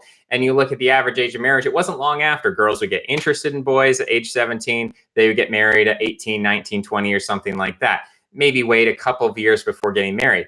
Now we have a situation where girls are becoming biologically sexualized at age 11, and their brains are still an 11-year-old brain. They don't have the brain of a 17-year-old. They're not thinking about long-term consequences. They're not thinking about marriage. They're not ready for marriage.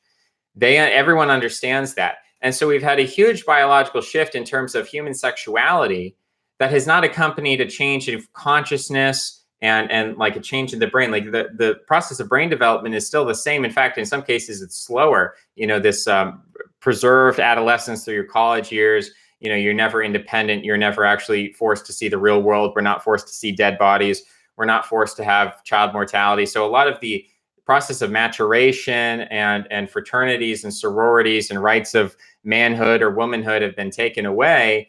And that adolescence is prolonged, but at the same time, biological fertility, which in the animal kingdom is the sign of whether you're an adult or not an adult, that has been dropping quite drastically. And this line, we've got Germany, Norway, Sweden, Denmark, United States, United Kingdom, data from a bunch of different countries, and it's showing this pretty linear drop off. If anything, it seems to be going even faster, seems to be even going more exponential, dropping off. I have to wonder where this is in 2020.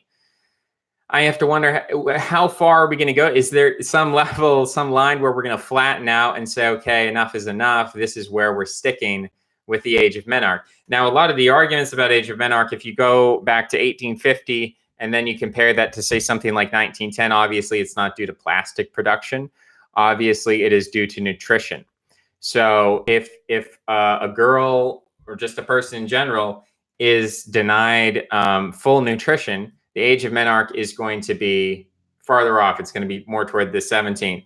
As children become obese and we introduce childhood obesity, that's when the age of menarche starts getting really low. When you look at 1910, that we're not talking about obesity here. It's a shift essentially from age 17 to age 15. That's the shift from 1850 to 1910. It's about age 17 to age 15. Then we start inventing plastics, xenoestrogens, canola oil, soybean oil, synthetic castor oil. We start inventing these World War I, World War II in the 20s and the 30s. And what happens is that age 15 becomes age 14. And then things really pick up. And then from the 1940s, we go from age 14 all the way down. We're headed toward age 11. And that was 30 years ago. We're probably more toward age 9 or age 8. So when we just had a story about these kids are sexing and we say, these kids are not going to get married, they're not going to form pair bonding, they're not going to form lasting relationships, they're just sort of flailing around with their sexuality, not knowing what they're doing, getting themselves into psychologically dangerous situations in terms of their identity, who they are, because you form that sexual relationship and then it's just kids, they don't know how to take it seriously. And it causes a great psychological harm. It's related to, I think, a similar phenomenon of cyberbullying. So this thing just keeps dropping. And again, it's not accompanied by our, kids' brains are bigger. Kids are not smarter than they were 100 years ago. They're probably dumber than they were 100 years ago. They have less attention span. They have less morals. They have less time preference than 100 years ago. So this is really problematic, what's going on. And it doesn't look like it's stopping. It doesn't look like it's leveling out at any point. So as this average age continues to decrease, it's going to cause more social problems. You can say that everyone have proper nutrition is important. So maybe the difference between an 1850 and a 1900 or a 1920 or whatever, you can say that's a good drop from age 17 to age 14. People can make that argument. But I would just make the argument historically, we're not equipped for that. We're not equipped to actually be properly nutritioned. We're not equipped as societies and populations. We haven't created norms and institutional societal structures that account for that. India has a system of arranged marriage. The West has never really completely had that. The West has always had this idea of you choose your marital partner, you go through courtship, you have to kind of like each other rather than the parents just forcing you together. The divorce rates are not too different. It doesn't seem like in the temporary, like people can be happy in an arranged marriage, but I'm not necessarily talking about happiness here. There's bigger consequences when we look at the concept of charisma. A society which has arranged marriage, I think, has a different relation to things like charisma and sexuality and how that presents itself in the sexual market and how that incentivizes there. So I'm going off on a tangent here, but that's it for the sex and gender news today. We do have Human Height post this one, a little more data posting. Throw in some data here. I thought this was interesting. The Human Height, I think that's related. John Smith says the difference can't be accounted for at least partially by genetics. You're sure it's all this bad environmental stuff? I mean, that would be a pretty radical genetic shift if over the course of, say, 100 years, age of menarche decreased from age 17 to age 13 or whatever. That would be pretty radical, pretty incredible. I can't really imagine that. I don't think that's a reasonable hypothesis.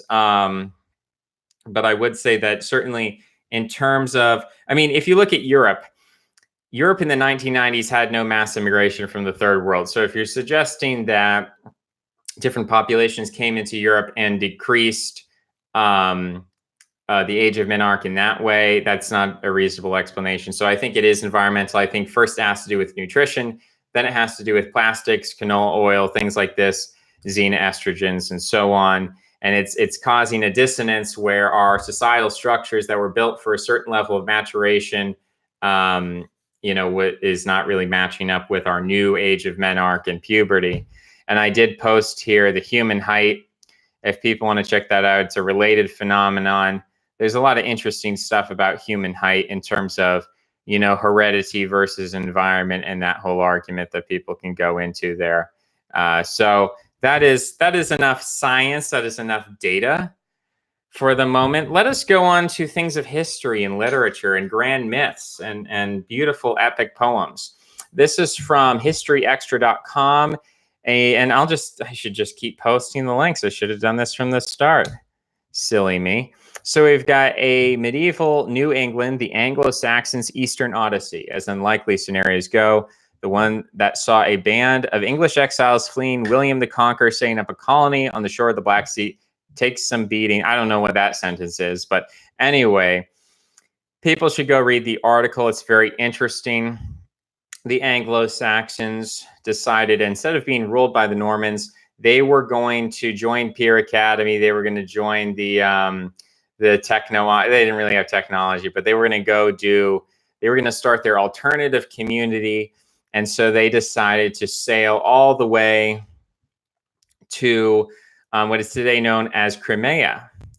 And this was 1,000 years ago. And it's a very interesting story. I think people should go read about it, historically understand this, this desire. It's a combination of, they want their own homeland. They don't want to be ruled over by the Normans, but they also have this traveling Faustian spirit. They want to go out there. And apparently this colony lasted until the 14th century. So about 200 or 300 years, you had English people living in Byzantium, living in Constantinople, living in Crimea, and living as Englishmen and keeping their English language. So it's a very interesting history of minoritarianism and the medieval world that I suggest everybody check that out. Next one on our history list, let's go chronologically. We have Henry II of England and the Thomas Becket controversy, going over to a bit of Wikipedia now. So this is, where's we at with our controversy? Where's my controversy at? I need to search Becket. Aha. So one of the major international events surrounding Henry in the 1160s was the Becket controversy. So Henry appointed Thomas Becket as archbishop, believing that he would politically weaken the church and therefore rely on Henry's support. So Becket quickly changed himself. He abandoned his lifestyle. He became a protector of the church. So basically Henry came in very similar to the investiture contest in 1075. What was happening in Germany is now happening in England, where the English king appoints a bishop who he thinks is going to be loyal to the secular power, the kingly power, not to the papacy, not to Rome. And the guy turns around on him and starts defending Rome. They get into a conflict. At this time, the Pope is still having problems with Germany, so he doesn't want to fight a two-front war politically here. So he kind of says, okay, the English can do whatever they want. We're going to focus on the Germans. At that time, it was more important to Rome because the Holy Roman Empire actually sort of bordered and at times contained Rome. So that was a more pressing political issue. And he needed the support of the English to do that, apparently. So that became a huge conflict. We're seeing this conflict between the secular and the spiritual. Charlemagne, when he becomes king, he can appoint bishops. The descendants of Charlemagne, the kings of Europe, say we can appoint bishops. This becomes a controversy known as the investiture controversy. People think that the separation between church and state is something that the Protestants invented. That is not the case. It didn't originate out of the conflict between Protestants and Catholics. It ultimately originates between this conflict between the papacy wanting to appoint bishops versus the kings wanting to appoint bishops. Liberalism represents the resacralization of government, in that government and media, that is to say government and church, government and religion, are intertwined once again. They are no longer separated as Rome wanted, as the papacy wanted to declare its supremacy over spiritual matters and say kings had no right to talk about spiritual matters. We're seeing with liberalism the combination once again of morality, spirituality, and governance itself. And so I would say that liberalism is actually working back toward a kind of neo-absolutism. It is working toward a kind of theocracy. Liberalism is more theocratic than medieval Europe, because medieval Europe had a separation of church and state. There was the separation of the spiritual and the secular. There was a conflict that happened over time. The old kings of Europe, who were ultimately in 1,000 years prior, they were pagan kings. They didn't see this distinction. In Europe, there was no distinction between the secular and the spiritual. The head of the religion and the head of course, you have in the Indo-European tripartite system, you have a distinction between the warrior and the priest. But ultimately, the idea that the warrior is not spiritual, or the king is not spiritual, that the priest has authority over him, these are two separate categories. That just didn't exist. We see it in Greece, we see it in Rome, we see that the spiritual and the secular were not divided. It was the papacy, it was Rome, it was the Roman Catholic Church who invented the separation between the spiritual and the temporal. And that came long before the Protestants. So an interesting thing to look at there. Next, we have this concept of sprezzatura, which is Italian. It's an Italian word. We're just going to read about this word. It appears in 1528, defined as a certain nonchalance so as to conceal all art and make whatever one says or does to appear without effort and almost without any thought about it. The ability to display an easy facility in accomplishing difficult actions, which hides the conscious effort that went into them. Sprezzatura has been described as a form of defensive irony, the ability to disguise what one really desires, feels, thinks, and means or intends behind a mask of apparent reticence and nonchalance. The word has entered the English language. Excuse me. Oxford English Dictionary describes it as a studied carelessness as a quality of art or literature. So it's very interesting when we talk about sprezzatura. This is irony culture. This is, I was only joking, I was only trolling. This is appearing, oh, you know, I don't really care, I'm not invested. This kind of, I think Nietzsche calls it kind of like an aristocratic apathy. Like, I don't really care about what's going on because I'm so powerful and mighty. You mortals don't concern me. This is an old concept going back to 1528, if not earlier. It's not something that the internet invented, but it's certainly something that the internet incentivizes and spreads and exacerbates. But it's not something the internet invented, and that's a little interesting piece of history there. Next, we're going to go over to German Americans in the American Civil War. So, in fact, I might just pull over, well, we can post the wiki here if we want to. But I might just pull over to the Twitter where I've already written a little bit about it. Brian says, comment got deleted. I don't know. I haven't been deleting any comments. I haven't really been moderating the chat, so anyone could be saying anything. But I haven't deleted any comments. Let's see if we can pull up my post here. We've got German socialists immigrated to the United States, inflamed tensions between abolitionists and slavers, leading to the Civil War. If Trump doesn't stop these German socialists, it will happen again. So we'll post, I mean, there's the Wikipedia, and then we'll also post this little UCLA Anderson there. That is, I'll just read some select quotes here from the Wikipedia. A popular Union commander and native German, Major General Franz Sigel, was the highest ranking German American officer in the Union Army, and many Germans enlisted to fight mit Sigel, or Kampf mit Sigel. Sigel was a political appointment or appointee of President Abraham Lincoln, who hoped that Sigel's immense popularity would help deliver the votes of the increasingly important German segment of the population. So today that would be like, I don't know, Joe Biden having a Latino vice president or something. He was a member of the 48ers, a political movement of revolutions in German states that led to thousands of Germans emigrating to the United States. These included Civil War officers such as Karl Schurz, August Willich, Louis Blenker, Max Weber.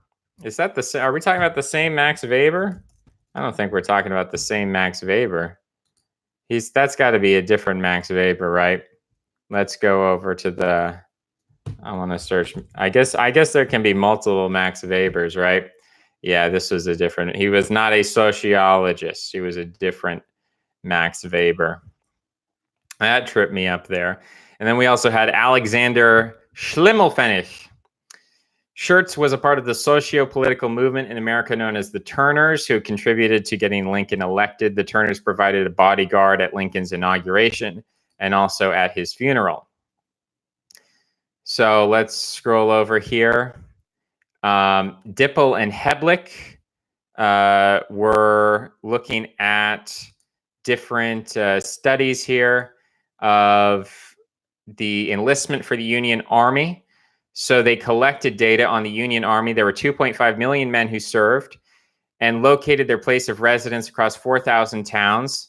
And then they looked at where German rebels were settled, and the Union Army enlistment rate was 20% higher. The rate of desertion was 2% lower than those which were, I guess, less, didn't have a 48er, which is one of these German leaders. So the presence of these German leaders, these socialists from Germany, were a huge boon to the Union Army.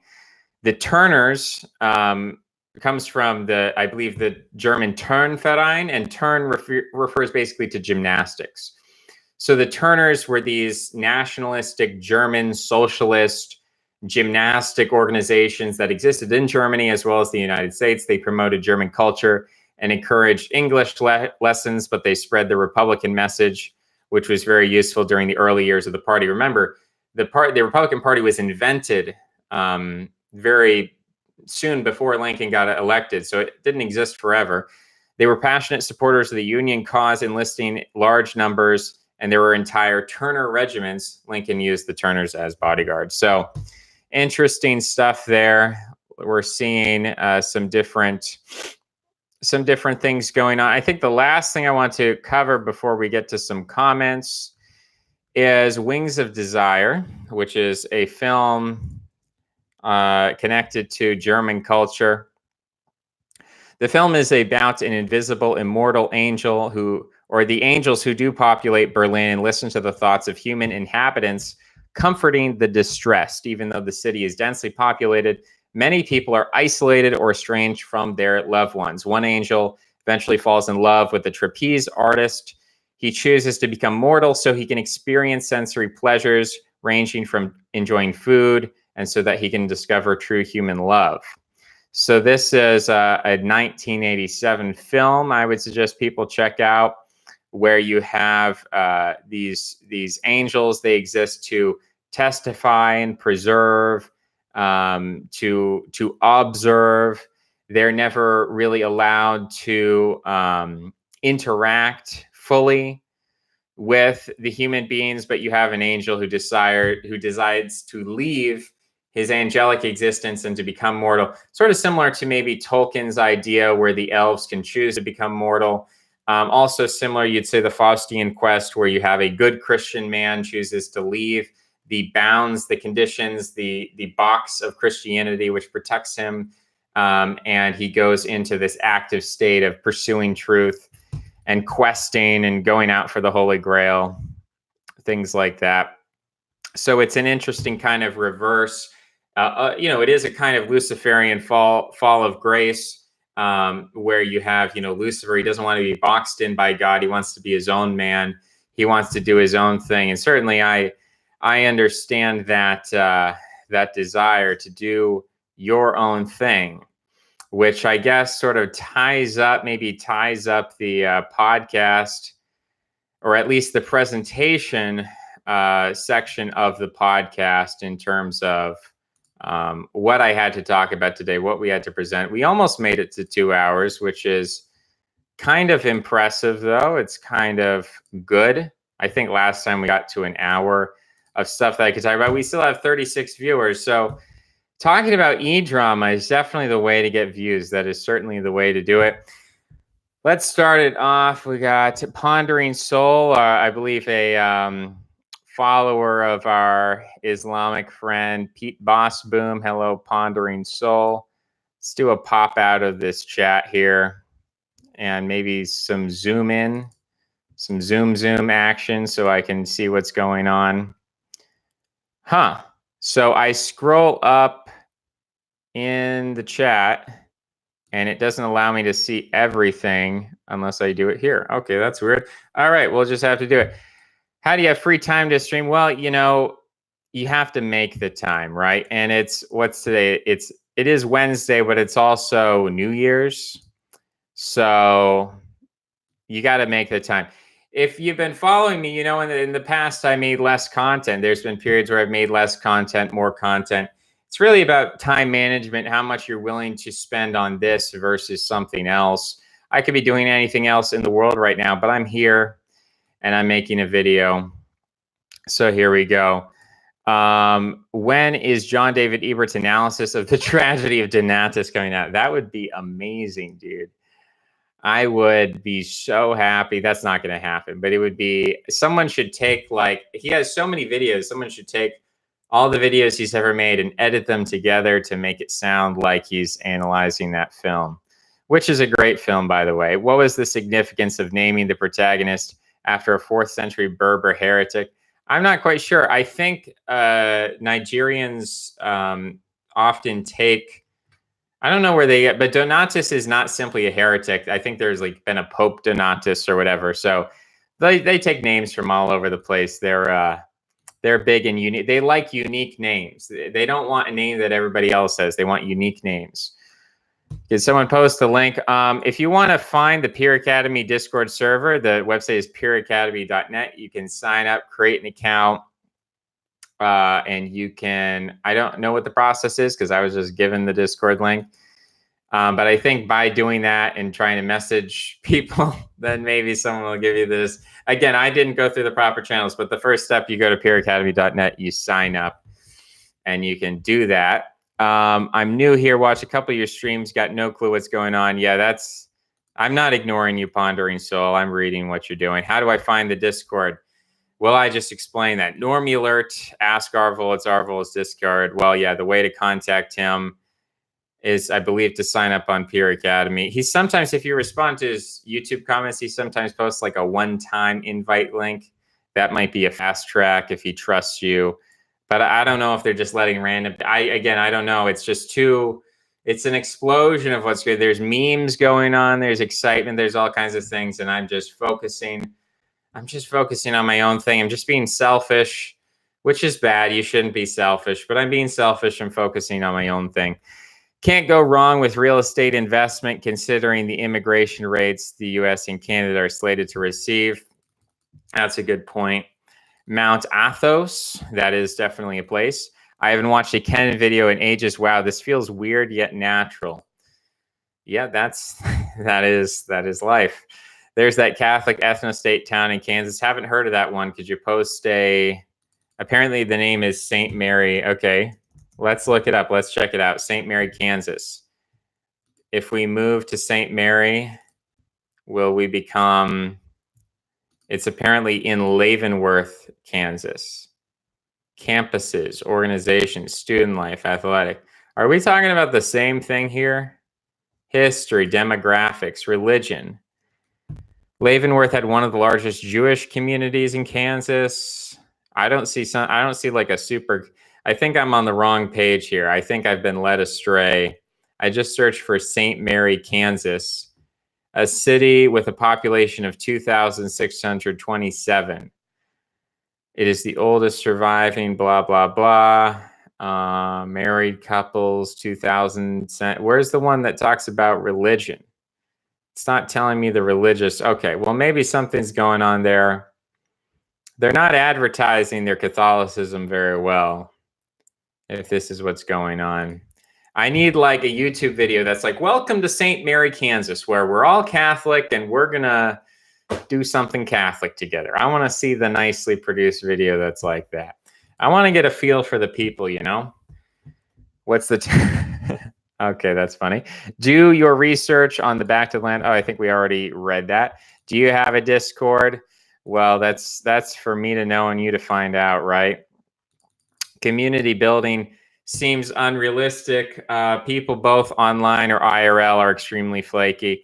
Yeah, I share your concerns, Jolly Crocodile. I share your cynicism. I think ultimately somebody has to do it, or I'm just talking about the news and talking about interesting stuff. And at some point we realize that we're spinning our wheels. So someone at some point does have to take things into the real life. Yeah, I encourage people to do that. I hope that people who try to do that succeed. I'm just not in that place right now. A lot of people, I think, are in this place where it's like they'd like that theoretically, but then they come up with a bunch of excuses of why they're not going to do it. So I'm very sympathetic to both sides, and I understand the problems. Having actually gone and tried to do it in myself, invested the time and resources, I understand it's not an easy thing to do, but somebody's got to do it, right? What's the cliff notes, guys? Why do you leave? Is it because they want to address the flat Earth? That's not extremely funny, but I appreciate the effort. I am sure glad you took his advice. The left has provided all the info you need online to get your feet wet and your mind inspired regarding community building and organizing. Zed Dez, I believe, is a JF person or part of that JF community. And I believe he is in Canada, homesteading and having a farm with his wife, and he wants to have kids. Is that going to become a community, or is it just his own little JF thing? I don't know. I don't know a lot of people who are saying, let's go into the country, let's build something, let's have some kind of self-sufficient place that's doing it in an evangelical communal level. I try to think of people, and I'm having issues. Self-flagellation aside, can we identify what is the missing ingredient for starting a community? IMV communities. I don't know what IMV stands for. What is IMV community? In motor vehicle? You're going to have to explain that one to me. Are secondary and emerge by convenience? That's a more stoic point of view, I guess. Yeah, I don't exactly. I think we can we? So you're asking the question, but you don't have a question mark. Click accept. You're going to have to rephrase that for me to understand. If you changed my nose, I'd look just like Nick Fuentes. Well, I don't think we can all be Nick Fuentes, right? I don't think we can all be as handsome as Nick Fuentes, but I'll take that as a compliment. If I got a nose job, I mean, I could be, with plastic surgery, I could be a lot more handsome. You can't say that about everybody, but definitely, if we got rid of some of these bulbous ridges, we made this more normal and straight and whatever, we could definitely get a few points up there. Just got here. I will have to rewatch the start. Does Sol Invictus have 2 Latina GFs? I don't really know. I'm not really concerned about his marital life, romance life, whatever's going on. He seems to be rightfully defensive of his personal private life in that way. I'm putting it out there not to hate on the guy or whatever, but I'm putting it out there like, you can be a lawyer and still get in trouble with the law. You can have some pretty big problems. Jockle says, I think you've made a wise decision. I don't see Pure Academy doing much in meat space. It'd love to be proven wrong. Well, I think they will do something. I think in the next year they will do something. Again, when you make a decision and you leave a group, you can't just invite yourself back in. So if I wake up tomorrow and I say, I've made a horrible decision, this Jonko podcast thing is stupid, and I, trying to build myself up and do my own projects is stupid, and I'm sorry. And if I do that, that's not my choice ultimately. It's your choice to leave. It's your choice to leave something, but you can't just choose to regain or choose to rejoin. Excuse me. I think they will have something in meat space, and I think they will succeed. But that still, to me, what's calling me now is to build my own individual life, my own individual project, rather than focusing on, something that's communal for the moment. That's just where my head's at. That's where my mind is at. That's what I have not done for 10 years of following other people, being involved in other projects. And as good as they are, and as much as I feel this is the best of all the projects that's ever been, it's just where I'm at. And so it's not about me being proven wrong, but I think we should all hope to be proven wrong. If we are cynical, we should all hope to be proven wrong. And we have to ultimately, I mean, the question I think that can be asked to me and can be asked to anyone else, what is your alternative plan? If you can't answer that question, you really don't have a right to criticize other people who are actually trying to do something. So it's not a critical video. It's not me coming out and bashing other people and criticizing people, but it's me saying, I've tried to do that before. It didn't work out at the time. I've spent a lot of time thinking and experimenting with different things, and I'm just ready at this point to go forward with my own thing. Maybe it crashes and burns, and maybe next week I think, this Jocko podcast is so stupid, but that's where we're at. LARPing as a Roman senator in 2019. Don't know what that's in. Oh, you're talking about Augustus. Yeah, well, yeah, there's probably some pagan LARPing going on. I don't think, well, maliciously incompetent here or a Fed. I mean, I don't call people Feds unless they advocate for violence. And even then, I don't really call people Feds. I just say you're acting like a Fed. You're Fed posting, right? You know, you don't have to be a Fed. I don't have to be a Fed to go up to you in a private chat and say, hey, do you want to start a militia? Do you want to like do firearms training to prepare for the race war? Do you want to, do you want to join my ethno state, or do you want to, maybe that's a bad example, but, do you want to buy a sawed-off shotgun? These kinds of things. Or would you saw off the shotgun for me? That's Fed posting. I don't have to be a Fed to do that, but it's Fed posting. And so that's all I care about. I don't care about who people secretly are under the cover. Are you a secret Fed? Are you a secret Fed? I care about your behavior. If you're acting like a Fed, that's bad, whether or not you're a Fed or not. If you're not acting like a Fed, well, then jolly good. And I'm not going to call people Feds randomly, even if I say, well, they do have government contacts. If they're just acting like normal people or in a way that I think is not Fed posty, I pretty much just try to leave people alone. But on the topics of incompetence, look, what I'm pointing out here is that there are consequences to behaviors and decisions. There are consequences to my behavior and decisions, and I will suffer and also benefit from the consequences of my decisions. And then, you associate with certain ideas and certain politics and you get burned, and you have to ask yourself, has the last 70 years of radical political activity justified the kind of risk and sacrifice that you're undergoing here? Or should we reorient ourselves either in a kind of land-based community alternative grid solution? Maybe look at the mistakes that were made in something like Waco and address those and try to figure that out. But I just don't think that being edgy and offensive and overly Faustian, pagan LARPing, I think you take that to an extreme. It gets you, even Alex Jones questioning everything gets you in trouble. Where does it get you? What is the result? What is the community we've gained? What is the lasting benefit that we've gained from this movement? That's the question I'm trying to make people ask. But in terms of competency, he started the alt-right back in 2010. He basically starts things and then abandons them, starts them and abandons them. But he's kept doing. He's kept chugging. Nothing's getting him dead. You can't stop the man. So, I'm not going to be as confident anytime soon. But it's almost, when you say someone's maliciously incompetent, we have to contextualize that. Like when we say, oh, the American government failed to deliver a victory in Afghanistan. Well, did they really? Were they incompetent? If you believe the Afghanistan papers, they were just, they're so incompetent. But I think on a deeper level, no, they achieved the kind of chaos they wanted to achieve.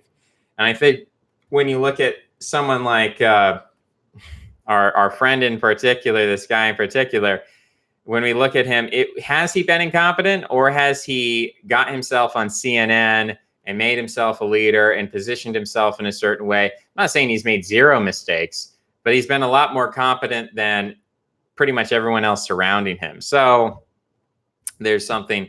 What is the goal of that kind of a person? Is their goal to save America? Is it personal aggrandizement? What's going on? So there's an interesting. I don't think those are the only two options. I think sometimes people just want power, or they want fame, they want social credit.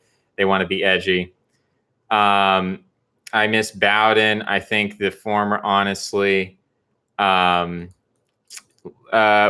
was a street fighter. Yeah, Greg Conti was arrested for getting in a street fight, I believe at MSU or WSU or whatever it was called. I think it was MSU. So yeah, he was definitely a street fighter. Just LOL at listening to the nihilistic Nietzscheans like Invictus, JF and Spencer, BRB. Nothing means anything and nothing has value. Well, I don't think that's really what Nietzsche says anyway. Nietzsche doesn't say nothing has value and we should do nothing and nothing means anything, nothing has value. It's about confronting the problem of nihilism. Nihilism is not something to be embraced as a positive force for Nietzsche. It's a problem that needs to be solved. And the way that Nietzsche tries to solve it is we're going to return to the warrior, destroy the priest, or we're going to re-embrace paganism or tradition or something like that. Embrace aristocracy, reject Christianity.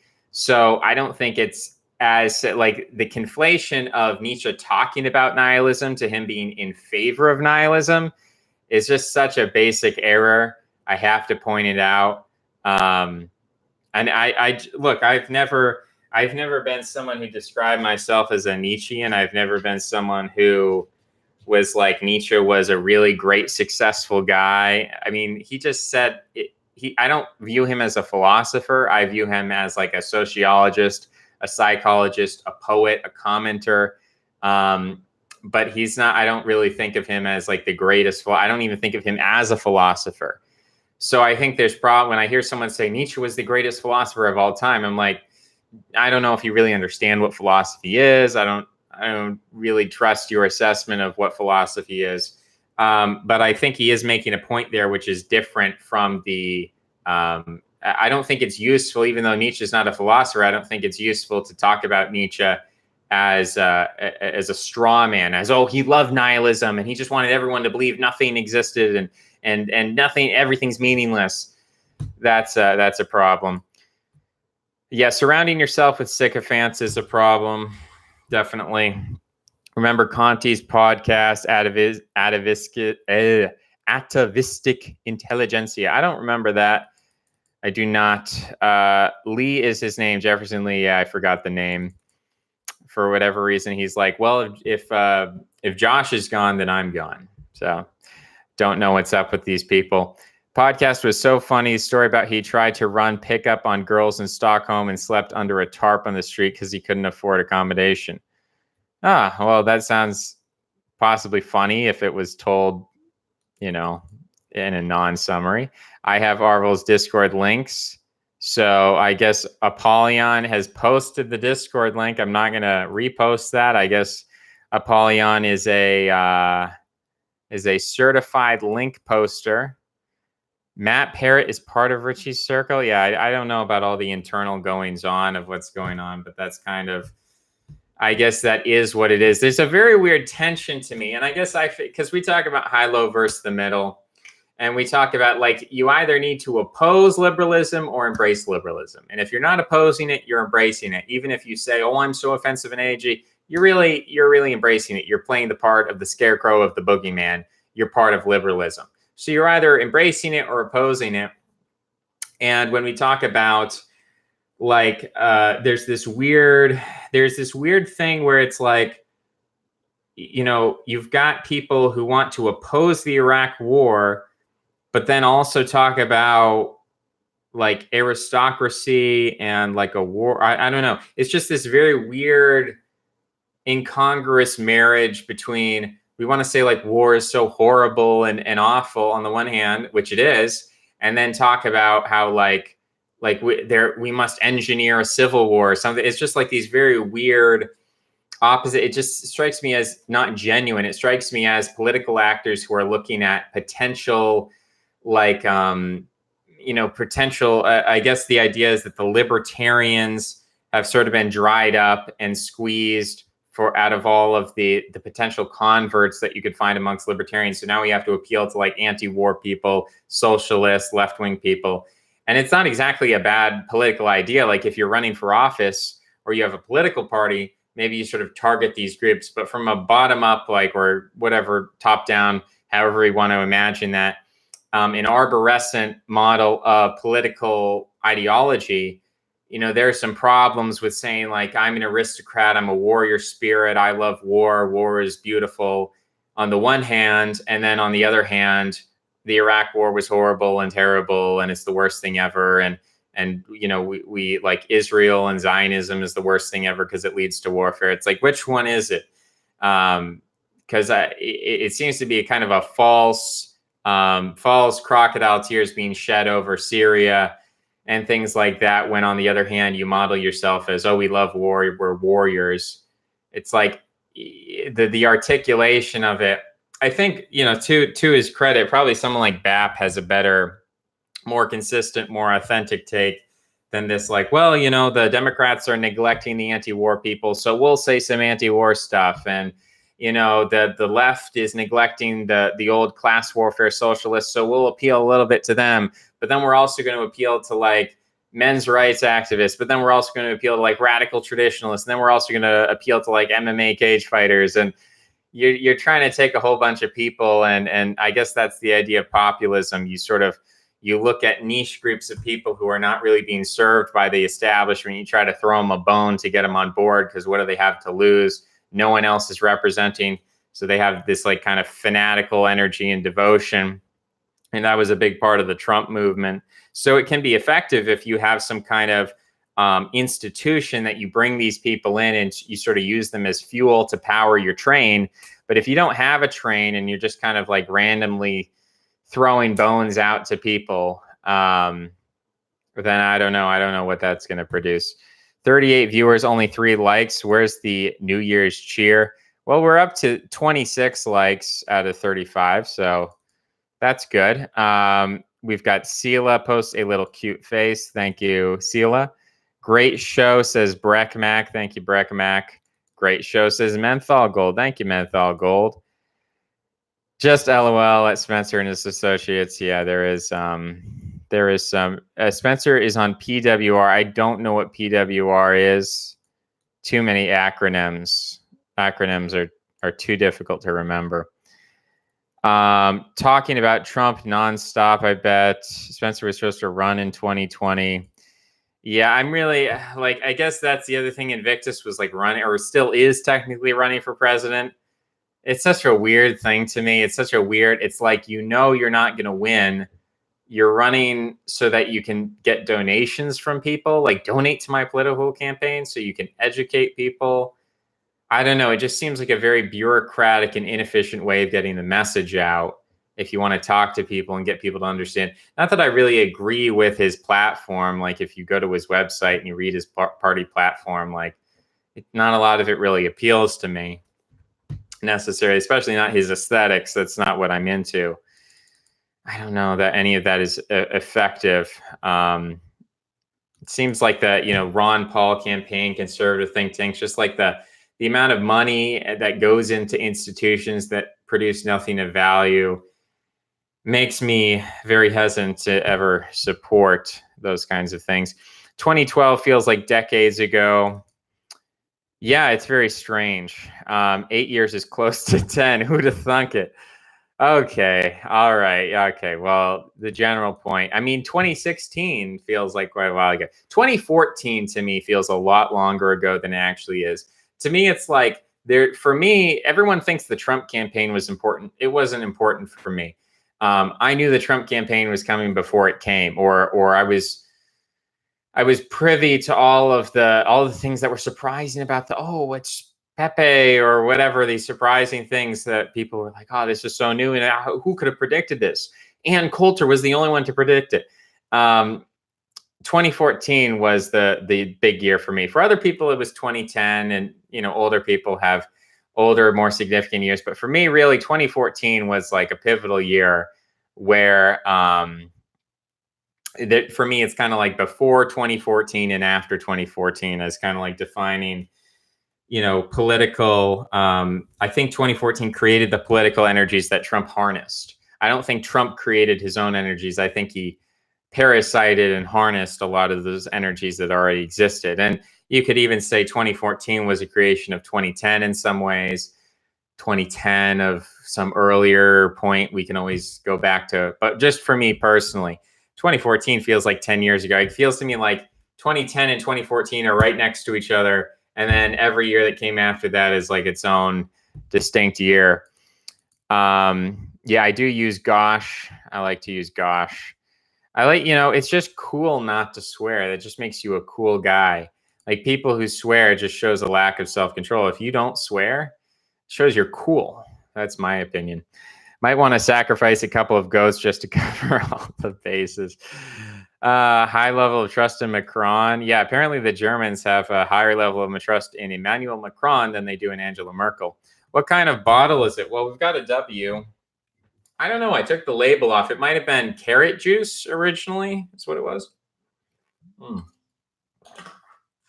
Khomeini was the first supreme leader. Khamenei is the current one. Thank you, Brian. I will now forget that information, unfortunately, but at least we know it wasn't just a spelling error. A high level of test in that bottle. Hopefully. Nice upgrade. Germany has problems too. Well, I don't think anyone would deny that. We're a news channel now. Yes, we are a news channel now. That is the easy thing, because I just noticed when I talk about news, because I've been doing this for a wee bit of time, when I talk about news, people are interested. When I just talk about my own ideas, nobody cares. That's just the fact, guys. So if we're going to do a little news, then that's what's going to create the viewership, right? That's what's going to be entertaining. Someone needs to think up a jingle. For what? For what purpose? Ugandan super soldiers. Well, I don't know where that's coming from. Genital mutilation in America. That's true. I was going to make a little video on why I support circumcision. I'm not circumcised. I probably wouldn't circumcise my kids. But there's an interesting thing about circumcision, where circumcision is about the denial of hedonism. It's about cutting off the pleasure sensory area. There's something cannibalistic about it. There's something primeval. It's like human sacrifice. So there's something very traditional about human, I almost said something more controversial than I meant to say, but there's something very traditional about circumcision. It's something that's very symbolic, and the people who oppose it and who say, "Oh, it's evil, it's barbaric, it's Bronze Age," it's like, maybe we need to reconnect with that a little bit. So I'm not fully on board, but I would kind of play devil's advocate, just because the anti-circumcision people who only focus, who I'm talking about, it seems very cringe. And it seems like, look, if you have a foreskin, it's like you walk around with your foreskin and life is good. You're circumcised and you have this constant resentment and you're just wishing you could get your foreskin back. And it's like there's something negative there that I'm not attracted to.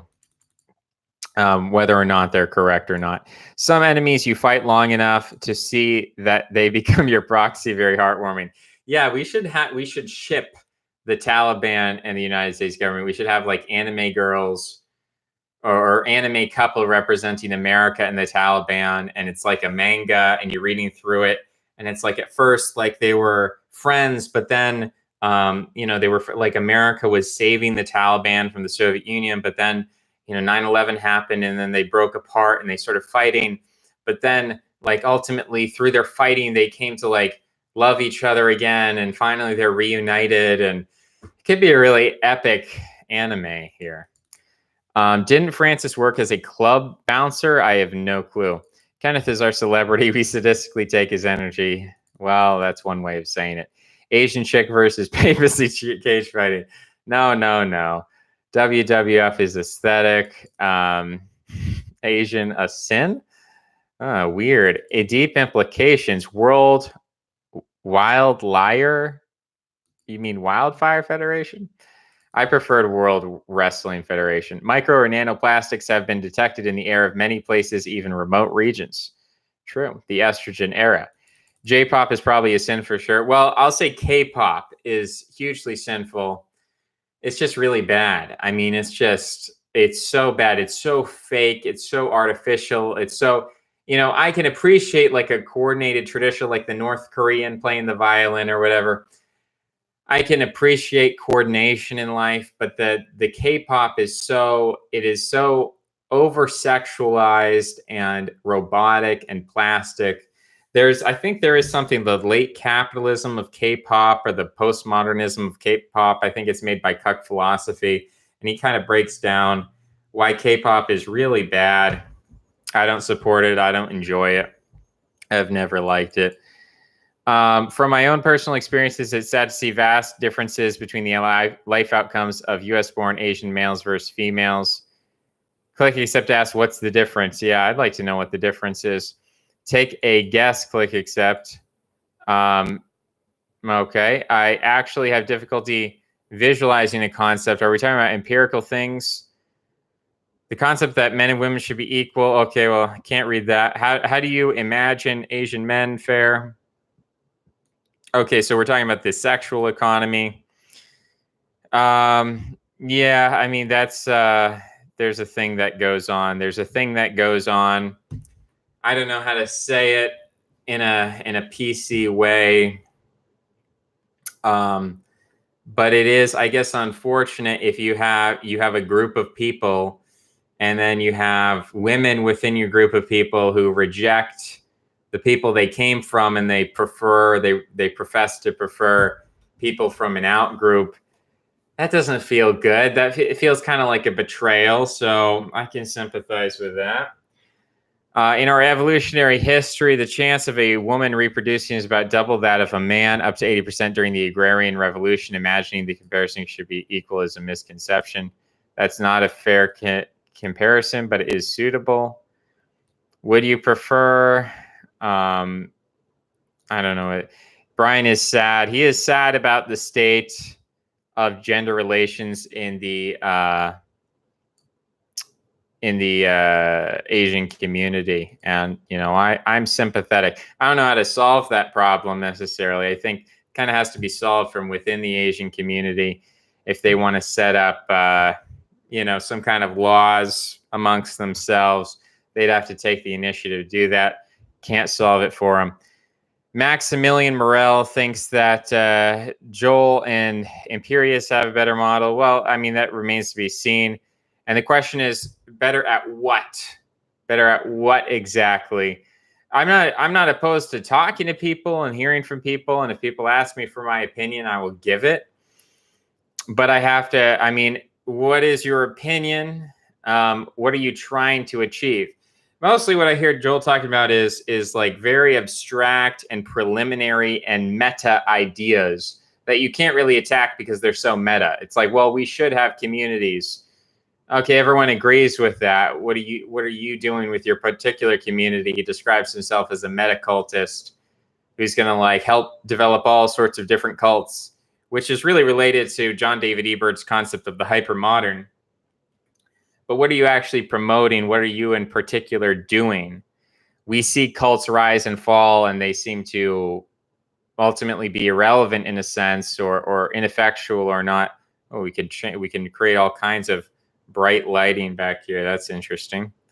But anyway, what is the goal? Just tell me, what is the goal? Is there a concrete goal? Is there a measurable goal? Because your goals, in order to actually track whether you're successful or not, your goal has to be measurable. So if you say, well, we're going to succeed by promoting consciousness raising, well, then it's pretty hard to judge the success of that, because you can say, well, we secretly raise the consciousness, or we raise the subconsciousness, or whatever. So what is the goal? If Pure Academy sets, in a year's time, we're going to have a physical space that we live, that's a pretty measurable goal, right? And if you succeed or you fail, I think they'll succeed, then it's like, it's pretty clear, it's pretty demonstrable. Whether if you say it's like, okay, well, we're going to like raise consciousness or create connections, or it's very ambiguous, it's not really measurable. You can say, oh, we're going to gain followers. Well, I mean, a lot of people have gained followers who no longer exist. So the ability to gain popularity, to gain traction, and to watch that all collapse in relative quick fashion, the internet's accelerating that phenomenon. And the question is like, what is that? Is that important? I mean, as I have I'm making a little YouTube thing here. Is this important? Is this significant? So what are the goals? Are they measurable? What is the consequence of the goal if we achieve the goal? These are important questions to ask. And I don't really hear firm answers from pretty much anyone, to be honest with you. Despite their relative, okay, we're not gonna, guys, can we stop?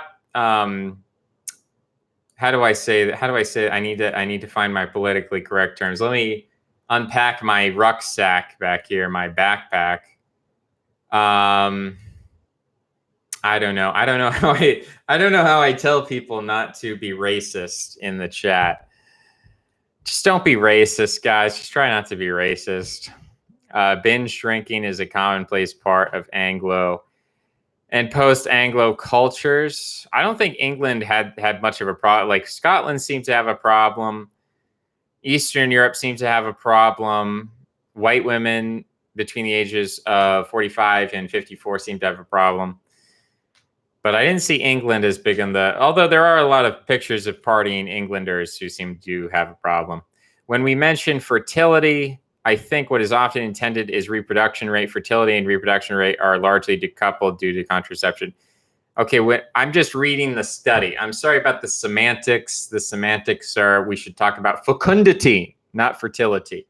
I understand the semantic etymological difference, but I'm just reading the study. Take it up with the study, not with me. I thought some of the Slavic countries had the worst alcohol problems. True. Korea has the highest rate of alcoholism or highest alcohol consumption per capita annually. Well, again, we're seeing a distinct difference between populations which drink alcohol frequently versus populations that have alcohol dependence problems. So it's like, are you drinking alone? Are you drinking socially? Do you feel the need to drink, or is it just a fun thing to do? Do you go to the hospital over it, or are you healthy with it? I am the Pew Research Twitter feed. True. Share a comprehensive video sharing life advice. Well, you have to ask a specific question. If you just say share life advice, well, be a good person and try your best. I mean, what do you want me to say? Ask a specific question. If you don't ask a specific question, I'm not going to give a specific answer. If you ask for life advice, I'll just say, you know, there are three parts to your life, broadly speaking. There's the physical, social, intellectual. You could say those are three. Maybe those are bad categorizations, but if you run with those, then push yourself physically, push yourself socially, push yourself intellectually. Boom. Identify weaknesses, identify strengths. Play to your strengths, work on your weaknesses. That's my life advice, dude. I don't know what more you want me to say. STDs, ST please. Yeah, that's some good life advice right there. Someone on Twitter summed up Italian drinking culture as drinking all day, but never past the point of a light buzz. That is probably the healthiest way to do it. Some guy made a point about teaching sexual abstinence once a year is like teaching Spartans about pacifism once a year. Yeah, it sounds like a point that I made at some point. I'm trying to remember what video that was. Teaching sexual abstinence once a year.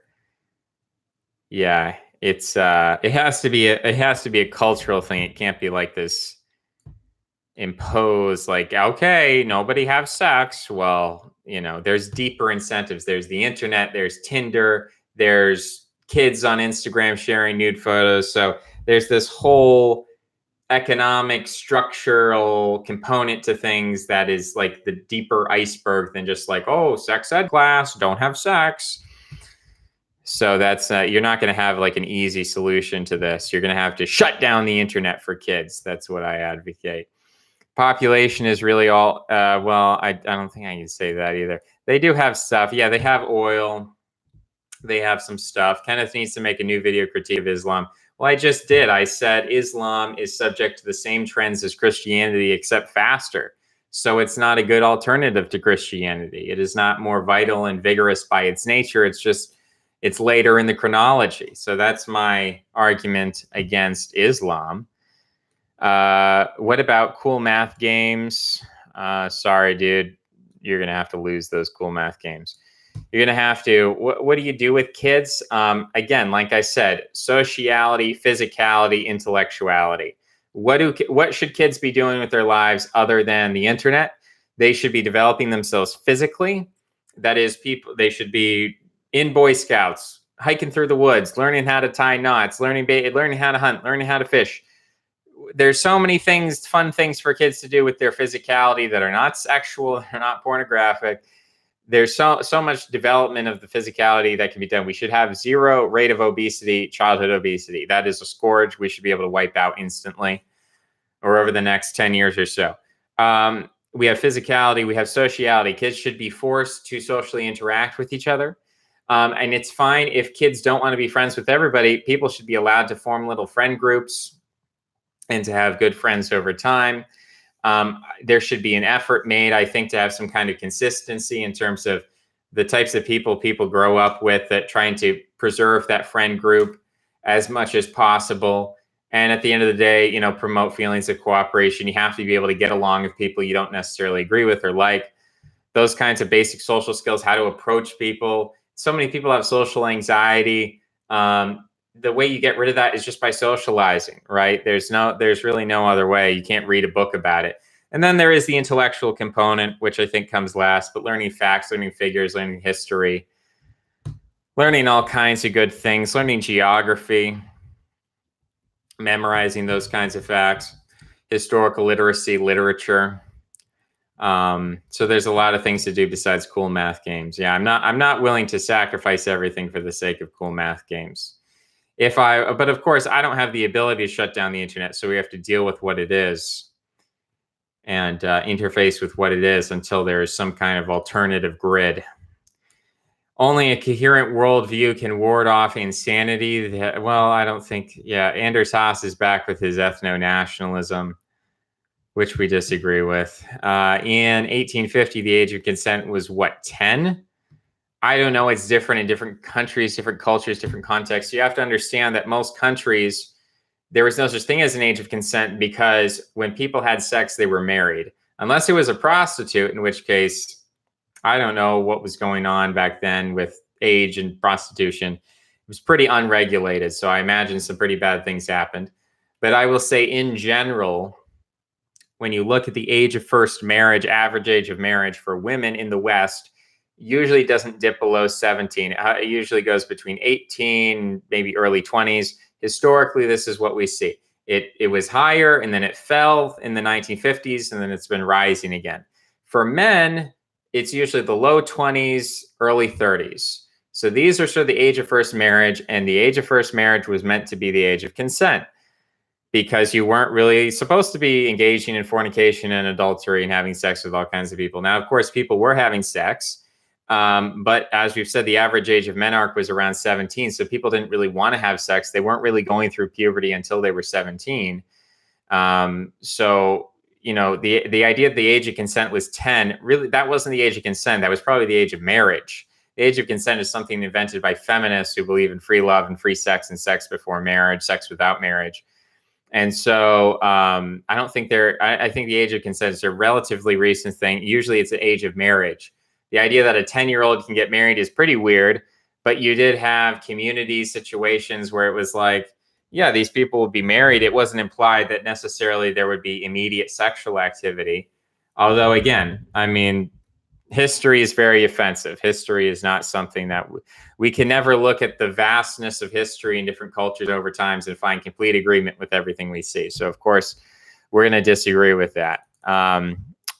Let's see. It's only fair that the idea that it was one thing, but it was maybe de jure one thing, but de facto something else. Maybe de jure, yeah, this was the legal standard, but de facto, people weren't really engaging with that or taking the law to its furthest extent.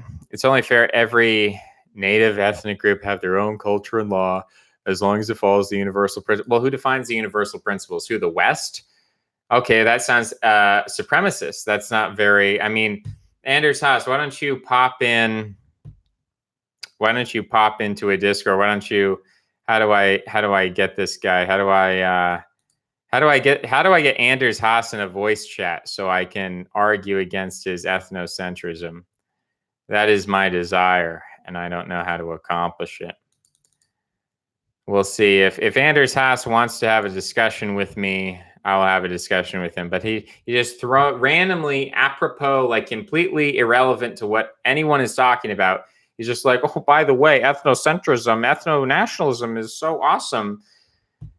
It's like you're walking along and you're smelling some roses and then there's some thorns. It's like, what is this? How do I just throwing these random statements, assertions of facts out there? Do you want to have a debate? Do you want to argue?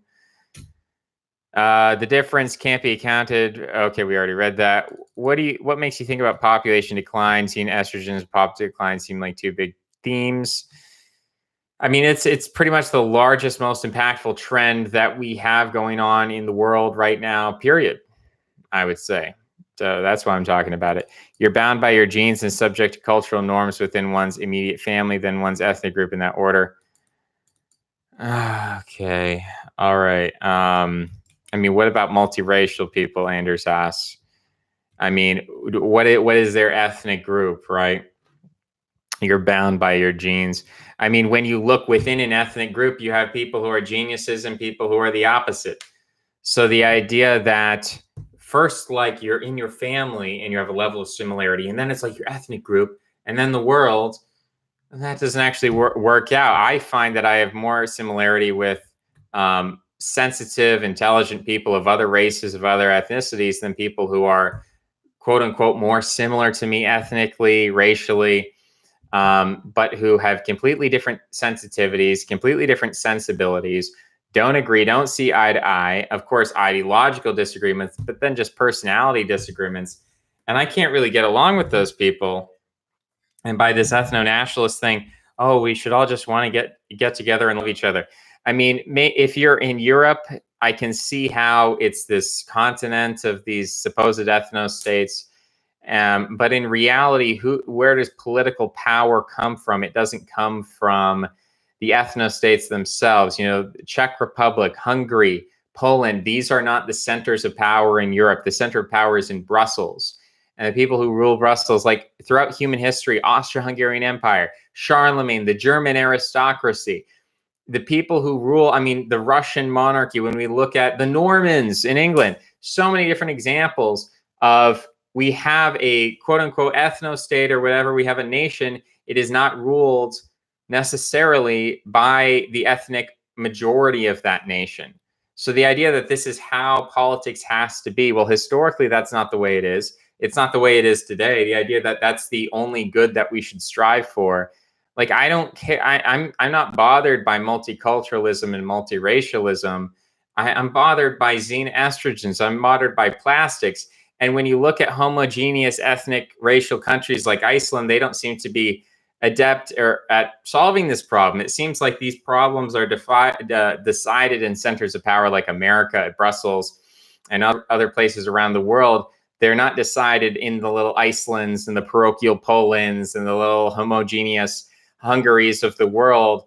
So we have to interact with this in a realistic way and not just autistically try to force the world into our own little, okay, well, this little puzzle piece will be like red color and then this one will be blue, but they can't touch. They have to be separate with borders and everything.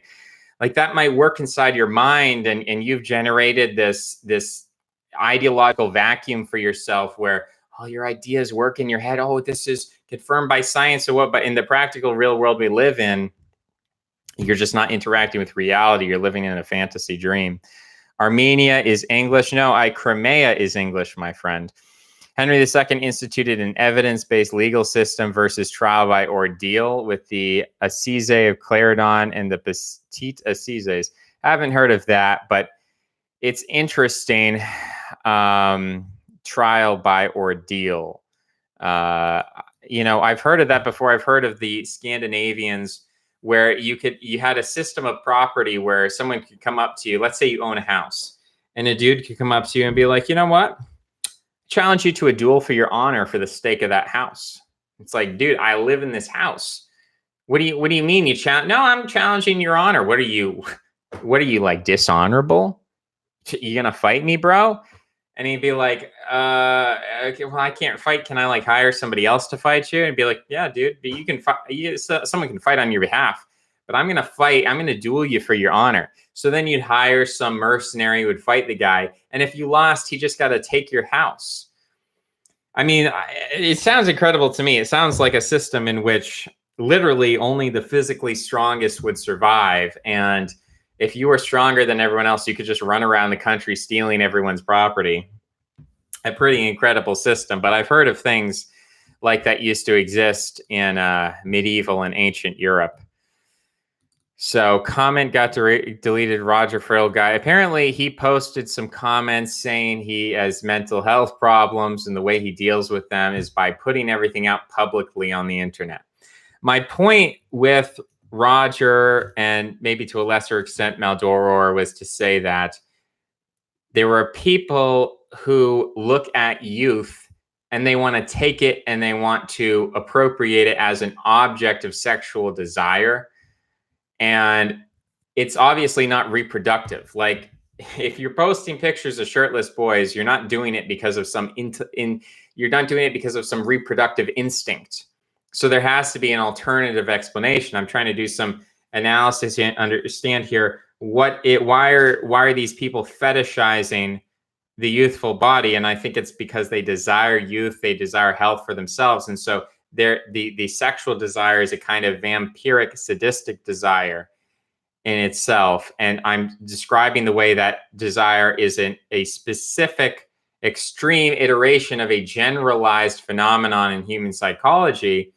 And therefore, we should recognize this is not just a problem of the powerful, of the Epsteins, of the Anthony Weiner, of the Prince Andrew or whoever.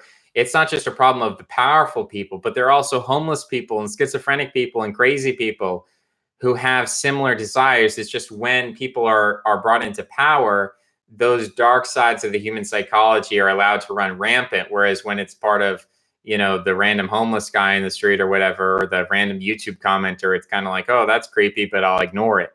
So it's just to say that, we have this idea that power corrupts, that people are brought into a position of power and then they're made evil or whatever. But I think that evil, in a sense, can exist anywhere. It doesn't need to be in the throne of power. It can be in the trash bin of society or whatever.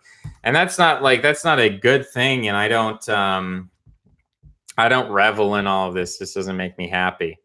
But that's kind of why I pointed it out, because I think we have to, maybe it's like a more Dostoevsky look at humanity than like this more Marxist class. Like, we have this Marxist class-based thing where it's like the elites are evil, but we, the common people, are good. And I'm kind of throwing a wrench in that narrative. Got to be collective.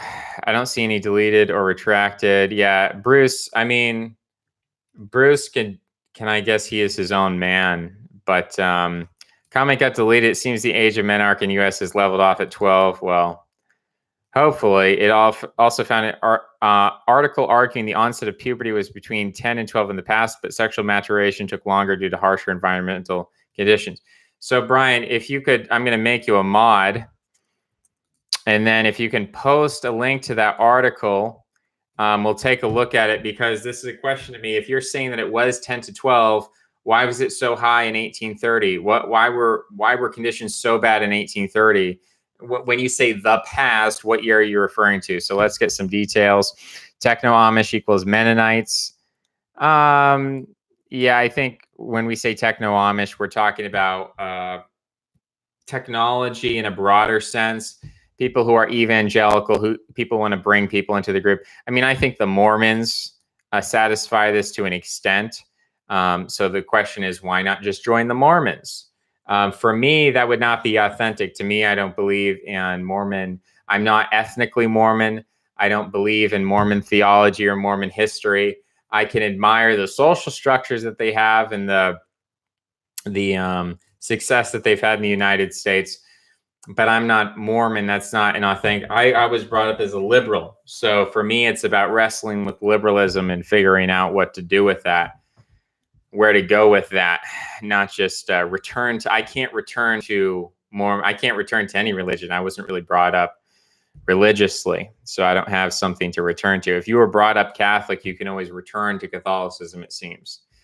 But I am in a different situation. I think a lot of people feel the same way. If you have something to return to, go, maybe it would be good for you to return to it. But for people who don't have such a thing, then questions remain unanswered. But it would be an interesting question, why not just join the Mormons? Why not just join existing groups? Those are, I think, questions that should be addressed and answered, and the dialogue should continue. Hooderites, Super Techno, Amish, Wings of Desire is an excellent film. Yeah, I think it's an interesting film. I think the aesthetics and narrative is interesting. So we have, okay. The individual is bound in a bidirectional relationship between the individual himself and the group, as well as between individuals and themselves when they have only partly free will. Okay, well, I guess, yeah, we're constrained. Therefore, the law is important in order that everyone have equal freedom under the law. Are you a proprietarian or something? Like, what is going on? Why are you just saying these things? If you don't have a cohesive ethnic group, one or more groups may suffer under the law due to their different cultures' sense of morality. Well, yeah, you're going to have competition. The idea we're going to eliminate competition for the world through ethno-nationalism is basically libertarianism. You're taking libertarianism, you're replacing the word individual with the word ethnos or nation. And I think it has the same exact problems as libertarianism. Find a way to capture your screen. Yeah, I think what I have to do is go to OBS and I have to go to settings. And then I have to go to stream, and then I have to go to service, and I have to go to YouTube, and then I have to stream from there. But I will probably experiment with that sometime. Figure out how to do that, maybe watch a tutorial or something. I think it's possible. I know people do it. But I had all these different articles and tabs. I didn't really know how to switch between everything really fluidly, so I don't really have a setup here. I'm just kind of getting into like keeping track of all the news. Okay, so Bruce, I mean, Bruce is already, I don't know, Maldoror and Bruce are two very different personalities. Big Bird community had a 10 people meetup. Couple of them are getting an apartment together. Admiral, are you part of the Big Bird community? I don't know what's going on with them. You'll have to ask him. I'm not him. I have no control. He has his problems. Is it one person or a group of people? I mean, the idea that one person can have a split personality or make stock accounts, I mean, that is entirely possible. Spelled St. Mary's. Look up SSPX Town, Kansas. Okay. There we go. SSPX Town, Kansas. St. Vincent de Paul Church. St. Mary's, Kansas, and Christian Withdrawal, the Atlantic. Okay. Well, here we have a video. This is by David Sestak, tour of the Christ Crucified landmark. I don't know if that's the same thing. Let's see. Feeling Out of Step, a conservative Catholic group on the hour from Topeka, Kansas. So I guess these are SSPX Catholics who live in Kansas. So if you want to go join them, if you are an SSPX Catholic or you want to convert to SSPX Catholicism, you can go join this town in Kansas and be part of that. I guess people would have to make arguments against SSPX Catholicism for why they don't want to join that, but that's not my thing. He has OCD, makes many stock accounts. It will have to be monasteries. I'll fetch you an article. SSPX has gone liberal. Oh, interesting. Breck Mac says SSPX has gone liberal because men and women are living side by side. Well, Breck has something going on there. Big Bird Group realized that building community is the best option, so they're working on it. We have real jobs and careers, so we're just taking the initiative. Oh, I didn't know Admiral Murat was part of the Big Bird community. That's interesting. Well, I wish everybody the best in all their endeavors. IMV means in my view. It will fail because the caliber of people, which is just, yeah, I mean, everything will fail, right, Breck Mac? Is your connection just antinatalism? Oh boy, Bruce really wants to know about Maldoror. IRL community is already happening. It's been pretty nice so far. LOL, get back to me in a decade. Damn, Breck, just let 1,000 flowers bloom. That naivete. Yeah, Breck is pretty black-pilled here. Yes, as well as philosophical pessimism. That's a relief. Monasteries, character building, saving information in books. He addressed you indirectly. If you don't have a real plan, then you need to hold serious criticisms. Maybe a little gardening, but you can't live off the land. That's not true. You can live off the land. People do it. I've seen people do it. And there are different communities out of there. It's about, for me, it's about, there's two issues. There's number one, finding a community that's authentic to you. And then number two, it's the internal sense of authenticity. It's like, okay, I think that I want a community, but do I really want to settle down in a community and make ties with all these people? You got to ask yourselves these questions. Monasteries where men dedicate their lives to celibacy, community, and saving civilization and culture, healing and educating and curating. Kenneth, community guideline strikes expire after 90 days, with each strike expiring after 90 days after they're issued. Okay, well, that's good to learn. You're really going to have a differentiated community with modern women in it? Impossible. Well, if you want to have babies, you're definitely going to have women, and you're not going to time travel and reach back and grab some skeleton women to reproduce with. So technically, yeah, if you want to have babies, you're going to have to figure out how to live and coexist with modern women. Can't post the link, but read the, that we pulled that one up. Definitely having a community for healing and developing in-group commitment, having the connection for work and better career opportunities, real group projects, feast together and talk. I'm going to drink some water. I have very little left. Excuse me. That's all the water for this vicinity. If you study such communities as the one in Kansas, they're actually positivistic and worship women. Okay, that's a strange thing to say. I believe Conti did not engage in street fighting, but was addressed for trying to keep order or something along those lines. Look, if there's a street fight going on and you intervene in the hopes of trying to save your buddies from getting beat up or whatever the case is, if there's a street fight going on and I mean, everybody knew a street fight was going to happen between Antifa and the other people. And Conti knew, and he was out there with everybody. I call that a street fighter. Maybe you say that's unfair. Maybe, that's different. It was a context. Maybe he's changed his mind or whatever. I'm just saying, if you know a street fight is going to happen and you put yourself in that place in that time and you expect a street fight, you're a street fighter. I mean, even if you're a little girl, you're a little Lauren Southern with your little helmet and your little camera, and you go into the street fight, you're encouraging, you're saying that we got to be on the ground, we got to be involved with this. I think it's not something I would suggest being involved with. So that's why I use that term. Why aren't we trying to save America? We aren't trying to save America. We are building an ark. Our sole focus is the development of anti-fragility. Wolves of Vinland are going to be an interesting experiment, but I believe they will fail.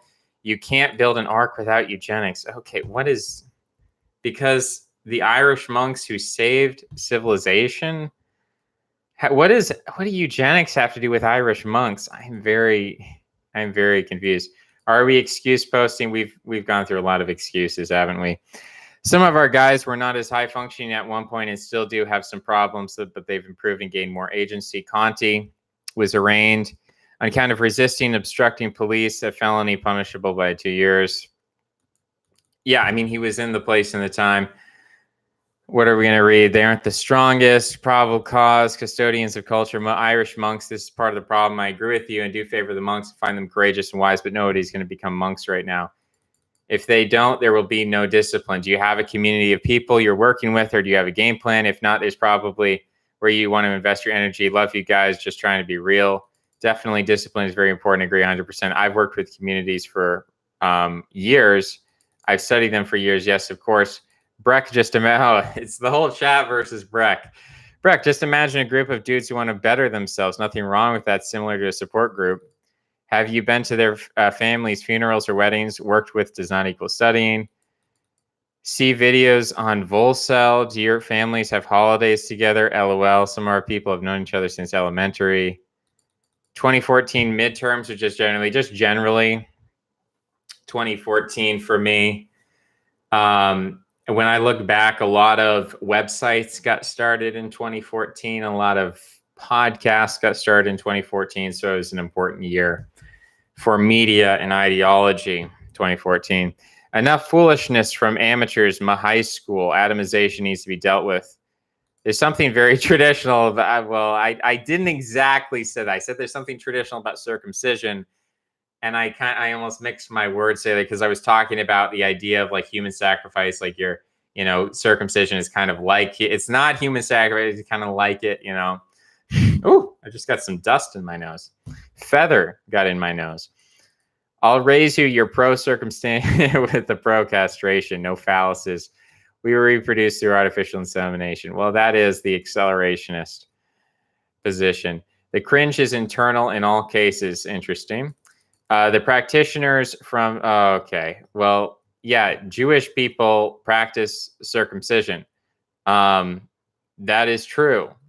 Jesus was probably circumcised according to Jewish tradition. According to the tradition of Abraham, Jesus Christ was circumcised. So when people come in with anti-Semitism attacking circumcision, it's kind of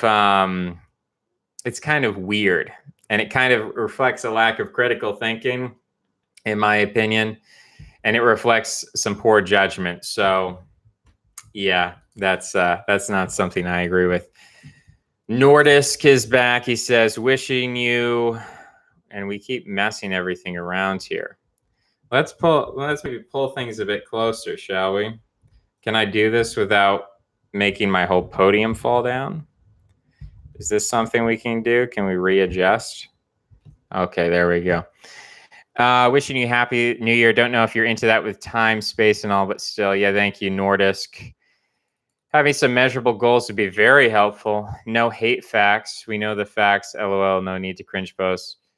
I mean, it's not even about these facts aren't even right to say like, oh well, circumcision is evil and like, oh, that's totally like Jewish. But then I'm going to quote the New Testament and attacking it. It's like, well, Jesus Christ was circumcised. Now, Paul then comes along and Paul says, oh, well, you don't need to get circumcised if you don't want to. We shouldn't force that on people. Jesus says he's covered the law. Paul never said the law was bad in itself. I mean, they're not saying the law is bad in itself. They're saying that Jesus has come and he's fulfilled the law, which was created by God, which was good. So unless you have like an extreme Manichaean version where like Jesus hated Yahweh and Jesus hates the Old Testament, if you want to go ahead with that, and we're getting a bit too bright here. So let's readjust our lighting, shall we? I don't know if I like that lighting either. We got to continue to adjust. Give me some adjustments here. I don't think I can adjust it more than that. All right, we got to change things around. Give me a second here. I got to make sure. Whoa, something's going on. Something's happening. My forehead is on fire. All right, there we go. Something like that. Yeah, like unless you're some extreme Manichaean, like I don't understand why even bother calling yourself a Christian at that point? If you're going to be such an extreme Manichaean Christian, why not just abandon the thing and talk about Apollo or talk about Zoroastrianism or something else? Like it just seems like a very convoluted and muddled thing. This desire to steal the Christian tradition and divorce it from the Christian tradition is just very weird. A man like I don't know how further I have to go with this. It's been stated, a man who says racist, can he be trusted? No dig still again.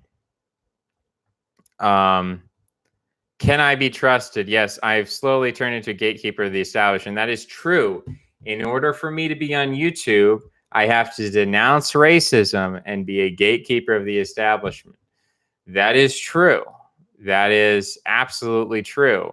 And congratulations, big clap to you if you've realized that and you think, oh, well, you don't have to do that because look at the XY YouTube channel where they don't do that, where they're based. Those YouTube channels are going to be banned in a year. I mean, relatively speaking, they're here today and gone tomorrow. So I'm not interested. Like, if you don't like YouTube, if you don't like the fact that YouTube is an anti-racist platform, get off YouTube. I don't know. That's my message, and I think the people who are trying to like suggest something alternatively, like they don't have a long-term vision. They don't know what's going on. They don't know what the future holds. They have a very perverted view of reality. You tell me. What do you do besides posting here? Why should I answer that? No details. Yes, a yes or no. I'm attempting to make an example out of you. You might regret it. Good example. That's nice then. LOL. Hee hee. True. Papa Stalin says you must interact. Yeah, true. We have community, and not like I'm ever going to have political power. Like talking about, I try not to do this so much anymore. Talking about political solutions to issues and problems is kind of silly. I have to wean myself off that, but it's hard to stop doing. I can at least say, like, if I had kids, I wouldn't let them on the internet. Can I say that? And I would want them to be doing physical stuff. I'd want them to be learning. And there's so much to do outside the internet. You don't need cool math games. We have community in the nation, but locally, but that is about to fall. Community would be to form something new within. Friendship, loyalty, trust. You might be part of that. It's true that these online communities are fluid and non-committal. I would prefer to be a friend of people here than a critic, but having a critic helps. I do have IRL critics for a variety of subjects. Mutual benefit. Kenneth, up your production value, mate. Collins, random drive-by ethno-nationalist comment. Yeah, I don't know how to do a call-in. I guess you can do a call-in through Discord. We might figure that out. Give me time. Be slow. I'm working on it here. I know there's all sorts of fancy things we can do. I'm working on it. We might fight, but we're family. I read the Incerto series by Nassim Taleb. I learned much from him regardless of disagreements. I want to argue by text. I'm not very good at speaking. I have to look up words all the time. Ethnic group is bound by blood. Okay, I mean, okay. I don't know. I look at European history specifically, or Middle Eastern history, or any other history, and I see that the people on the top are related by blood, and they see themselves as an ethnic group, as the ruling class, and they see themselves as distinct from the vast majority of people. And the vast majority of people at times have an ethnic identity, at times a familial identity, at times a religious identity. I'm not saying ethnocentrism doesn't exist. I'm just saying that if you want to talk about everyone being bound together by blood, it's like, well, the European monarchs, therefore, are an ethnicity that rule over the multiracial continent of Europe, or the multi-ethnic continent of Europe. So that's my political, I mean, that's how I see history. That's how I see the future, is not like, oh, well, the Norwegian rule Norwegian and everyone have their own little thing. No, my idea of history, my idea of the future, whether I want it or not, it's just going to be the case that people are ruled over by people who are not of the same ethnic group. And people are going to be mixed together, and it's a muddled system, and it's multicultural, multinational, multiracial. I think that's the way it's been in the past. I think that's the way it'll be in the future. And I think trying to force everything into ethno-nationalism is a huge waste of time. Let's all just mix and get it over with. What are you waiting for? Do it. Well, that's not, I mean, what do you mean by mix? Get it over. Are you suggesting there's some kind of end of history by mixing? I don't agree with that either. I don't think you can just mix everyone and resolve all kind of conflicts and disagreements. But what I'm saying is that these disagreements are going to continue, and there's no perfect, like, I'm not giving you a paint pot model, like where you take some red paint and some blue paint and you mix it together and you make purple paint, and it's one smooth purple color. That's not what I'm talking about. What I'm saying is it's a tossed salad, and you got your tomate and you have your onions, and you got your mushrooms, and you've got some, you even have a little bit of Thousand Island dressing, and you got some, it's a delicious salad. And all of these things, you're never gonna get like a half tomato, half onion. I mean, maybe we could genetically engineer something, but you're gonna have all these different identities that are competing together within an ecology. That's gonna continue. And you can say, oh, we're gonna have ethno-nationalism. All that results is in imperialism. You're always gonna get imperialism. You're always gonna have groups competing with other groups, groups dominating other groups, good, bad, moral, immoral. This is just the way it's gonna be. By spending all your time and energy advocating for ethno-nationalism, I don't see that as accomplishing anything. I see it as incurring great personal risk and consequence, and it's just not something I think is worth fighting for as a political model. Now, should people of a certain culture value their culture?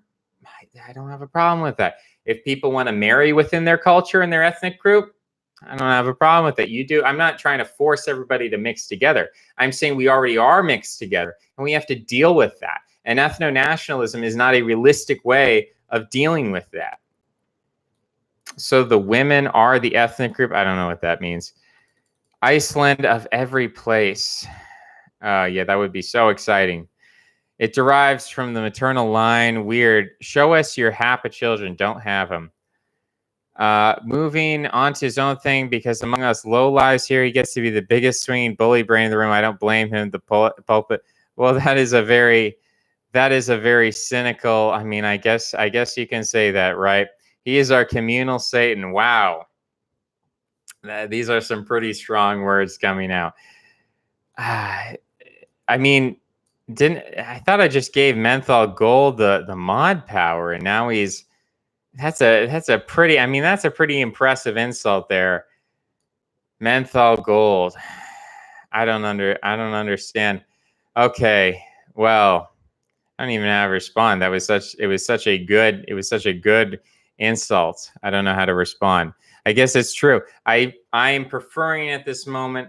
I would rather just hang out and say my own things and move through my own thoughts than to be in a situation where I'm giving all my time and energy into some other kind of organization, something like that. I'm trying to figure these things out. I'm trying to figure out all of these things. And maybe reading all of the comments is not the way to go.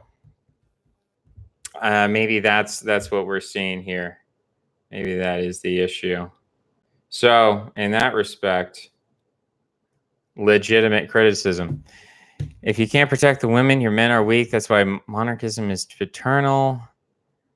I'm an auto-nationalist. I think women should only sleep with me.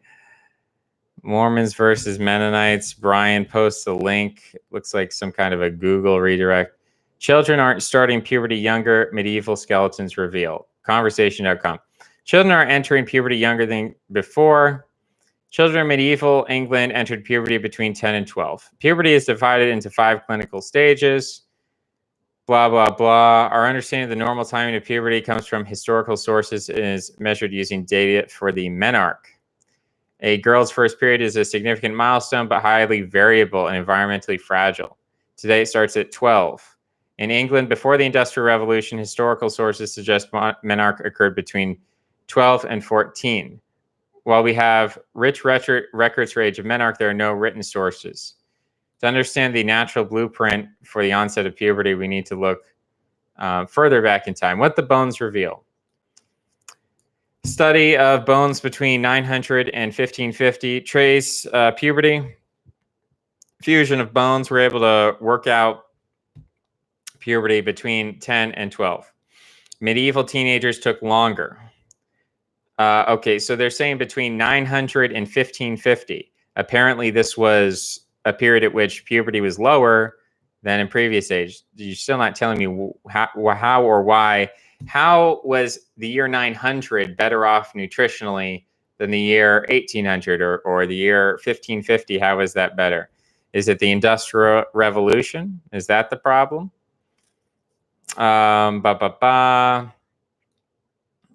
Let's see. Londoners, crowded age, severe poverty, poor nutrition, alcohol, air pollution, violence, neglect, malnutrition, physical stress, environmental. So these would have been experienced by teenagers living and working in medieval England. My question is, why was that the case in the 1800s, but not the case in the 1500s or 1400s or earlier? Many children experienced strenuous physical labor and exposure to urban pollution. Others suffered from chronic diseases such as tuberculosis, leprosy, and syphilis. Okay, so my question is, why was that present in 1800 but not 1500? Is it about urbanism? Menarche was not reached by girls until 2 years after their peers living in urban areas. So it sounds like urbanism is an issue here. Okay. So basically, it's saying rural medieval Europe was awesome, urban medieval Europe was terrible. That seems to be the conclusion of what we're talking about here.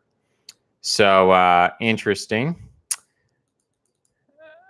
We have Gavna Sran. I don't know what Gavna Sran means. Hello, how are you doing? Gavna Sran. Out of principle, I'm going to thump up. Big Bird is in Pakistan. Kenneth, I've been watching your content for maybe 2 years. Who would you say, in your own words, who you are? What is the base subject matter of your content? What is your background? Well, that's a mystery. You're just going to have to keep watching. Cynicism and ironic self-deconstruction. Maybe that's your answer. Settle down in a community. Water is a way of life. You've been in a street fight, no doubt. No, I haven't. Yellow belt style. Did you win? Of course. Can't ask silly questions. Tough guy. Remember, we speak among ourselves. That's chat for you. Podium or lectern. Podium has a raised platform to stand on so the audience can hear and see the speaker. Lectern doesn't have that. Sun caught your eye or your right forehead. I don't get this thing. Are we supposed to only talk to Ken? Yes, that's true. Gotta go. That was a bad one. You have to practice your Scandinavian. I think I was speaking Russian a second ago. Looks like the American salad. It's getting darker by the day. Hate yourself. Do I even care? I don't know. I didn't mean it as an attack. I was pretty harsh, Menthol. Can I do it? Because that's probably the one. Ken moving on to his own thing, because among us lowlifes here, or lowlies, he gets to be the biggest swinging bully brain in the room. I don't blame him. The pulpit is a fun place to be. Yeah. You know, that's probably truer than I would like to admit it to be. That's the thing. I have to, if I'm going to be honest, I've got to admit that being in the background and being the, what do you call it? Being the runner-up in a number of situations, in that situation, you know, being constantly challenged by people who are smarter than you and putting effort into their thing. And again, I'm talking about forums on the internet. I'm talking about things that really have nothing to do with Peer Academy. Having done that a number of times, it's sort of exhausting. It's like, well, what if I did my own thing? What if I got up on the pulpit, and what if I just and I tried to focus my energies on doing what I do best, which is talking about random stuff. Is that a good idea? Is that a bad idea? I don't know. There are some pretty good arguments against it, but on the other hand, I don't think I've really tried it. So here I am. I'm trying it, and it could be a great disaster. It could be a huge risk. With a great disaster, I would be better off following smarter people, allowing myself to be taken under their wing, supporting them. But I just feel like I've been doing that all my life. And I feel like I've been abandoned by all of these different communities, all these different authority figures. And I think in the age of the internet, a lot of people can sympathize with that. So what I'm doing, you know, and some people compare it to John David Ebert's hypermodernism. What I'm doing is flawed, and it's not perfect. And I see the criticisms until I feel like there is something real and not just a meme, and not just part of the political cycle, and not just here today and gone tomorrow. Until there's something real that I can sink my teeth into. It's like when a woman, I'm gonna be a little bit gender fluid for a moment, and I'm gonna say if a woman dates a man and gets married and has kids and grows old, she has confidence and trust in that man. She can invest in that man. If a woman has a one night stand and another one night stand, and each time she's hoping he'll text her back, she's hoping he won't ghost her, she's hoping he sees something in her, she's hoping for a relationship, she's hoping that her investment, and of course, it's not a good idea if you're a woman to just sleep with men. They're not going to want to pursue a relationship with you in all likelihood. So it's probably a good idea to kind of hold back a little bit and that sort of thing if you want a long-term relationship. But I think a lot of women don't really know any better, and they're just doing the best that they can. They're trying to form a relationship. They're trying to have intimacy and connection. They might not even know it, but they're striving for this thing. They're putting out this effort. And then I think the fact that they get ghosted and the relationship breaks up and it doesn't work out, and it's not their fault. It's not the guy's fault. It's society's fault. But because we weren't involved for this environment, but I can understand why women are drinking themselves to death. I can understand that. I don't have that specific particular problem in that exact sense. My gender fluidity has its limits, but I understand that that problem. And so for me to say, well, okay, well, what if I just did my own thing? Then the only person who can fail me is myself. And so putting myself in that situation and just reading all of these chats,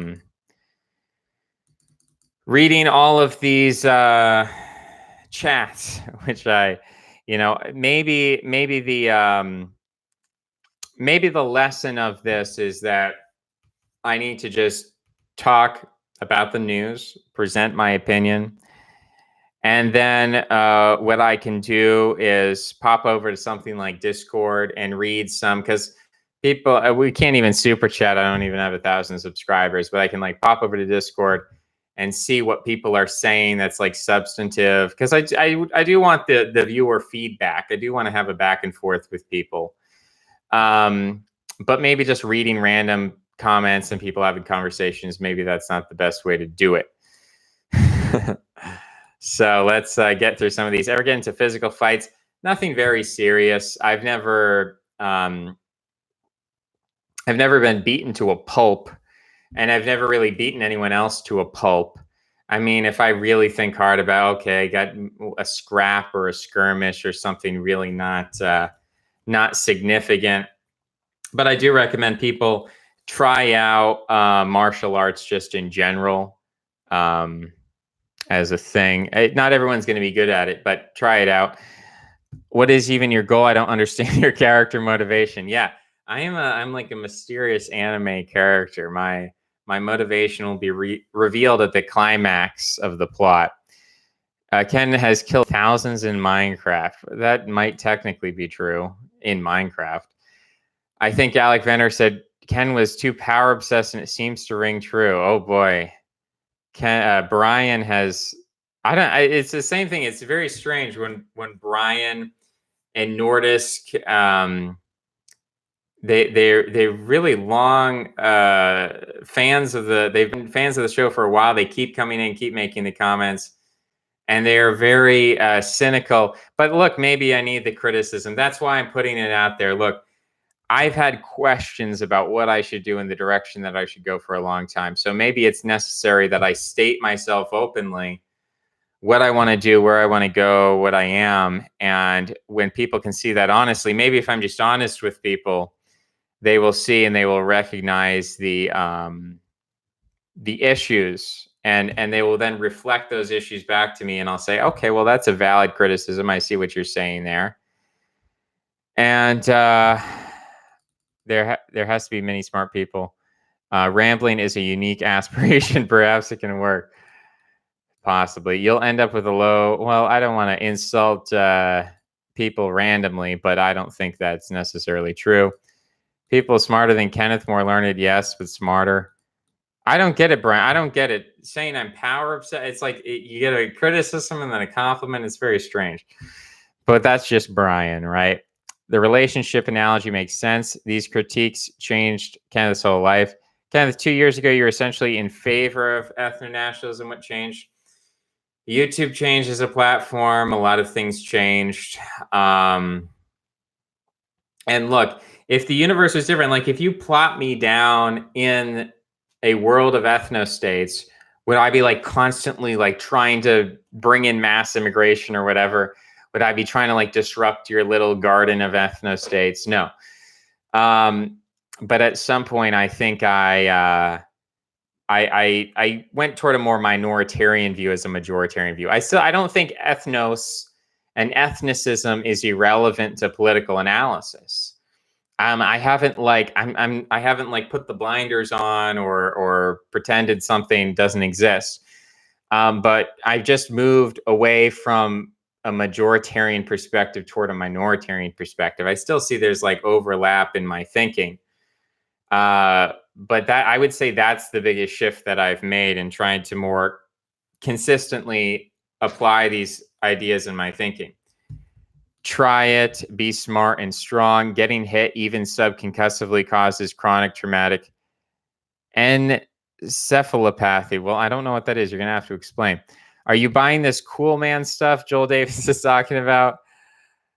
There's probably something to it, although I really don't like the director of what is that? I'm going to have to look. I'm going to have to type in some illicit words into Google. Inglourious Bastards. Who's the guy who did the Inglourious Bastards? Why doesn't it just? Oh, here we go. Written and directed by Quentin Tarantino. Yeah. If Quentin Tarantino is the coolest guy in Hollywood, maybe I'm just not cool. Maybe I'm not a cool guy. Maybe I don't like coolness. But I think there's probably something that's being addressed there. You make great content. I don't think you should get too twisted up about it. Well, I think we should get twisted up. I think we should. I think there's a time for twisting, and then there's a time for relaxing and untwisting. And this might be a time we're doing some time where like it's like wringing a sponge. It's like I absorb information, and then you sort of twist me, and then we sort of say, okay, well, was that the right thing to do? Is this good or bad? And we sort of twist me. And then the water comes out, the information comes out, it's sort of filtered out, and I'm dry again, and then I absorb more information. So that's the process. I think we gotta do the twist. We gotta do that dance. You want to be, I don't know. I mean, what do you think of you? I think I'm a wayward. I think I am like like the brown wizard from Lord of the Rings. That's not even a play on my name. It's just like the Radagast, or it's like the Forgotten Wizard. It's like he's a wizard. What are his powers? Like he likes animals, and he's like old or something. That's kind of how I see myself. I see myself as Radagast, the brown wizard, who is like kind of. He's just like, okay, he's a wizard. He's got some wizard powers. What are his powers?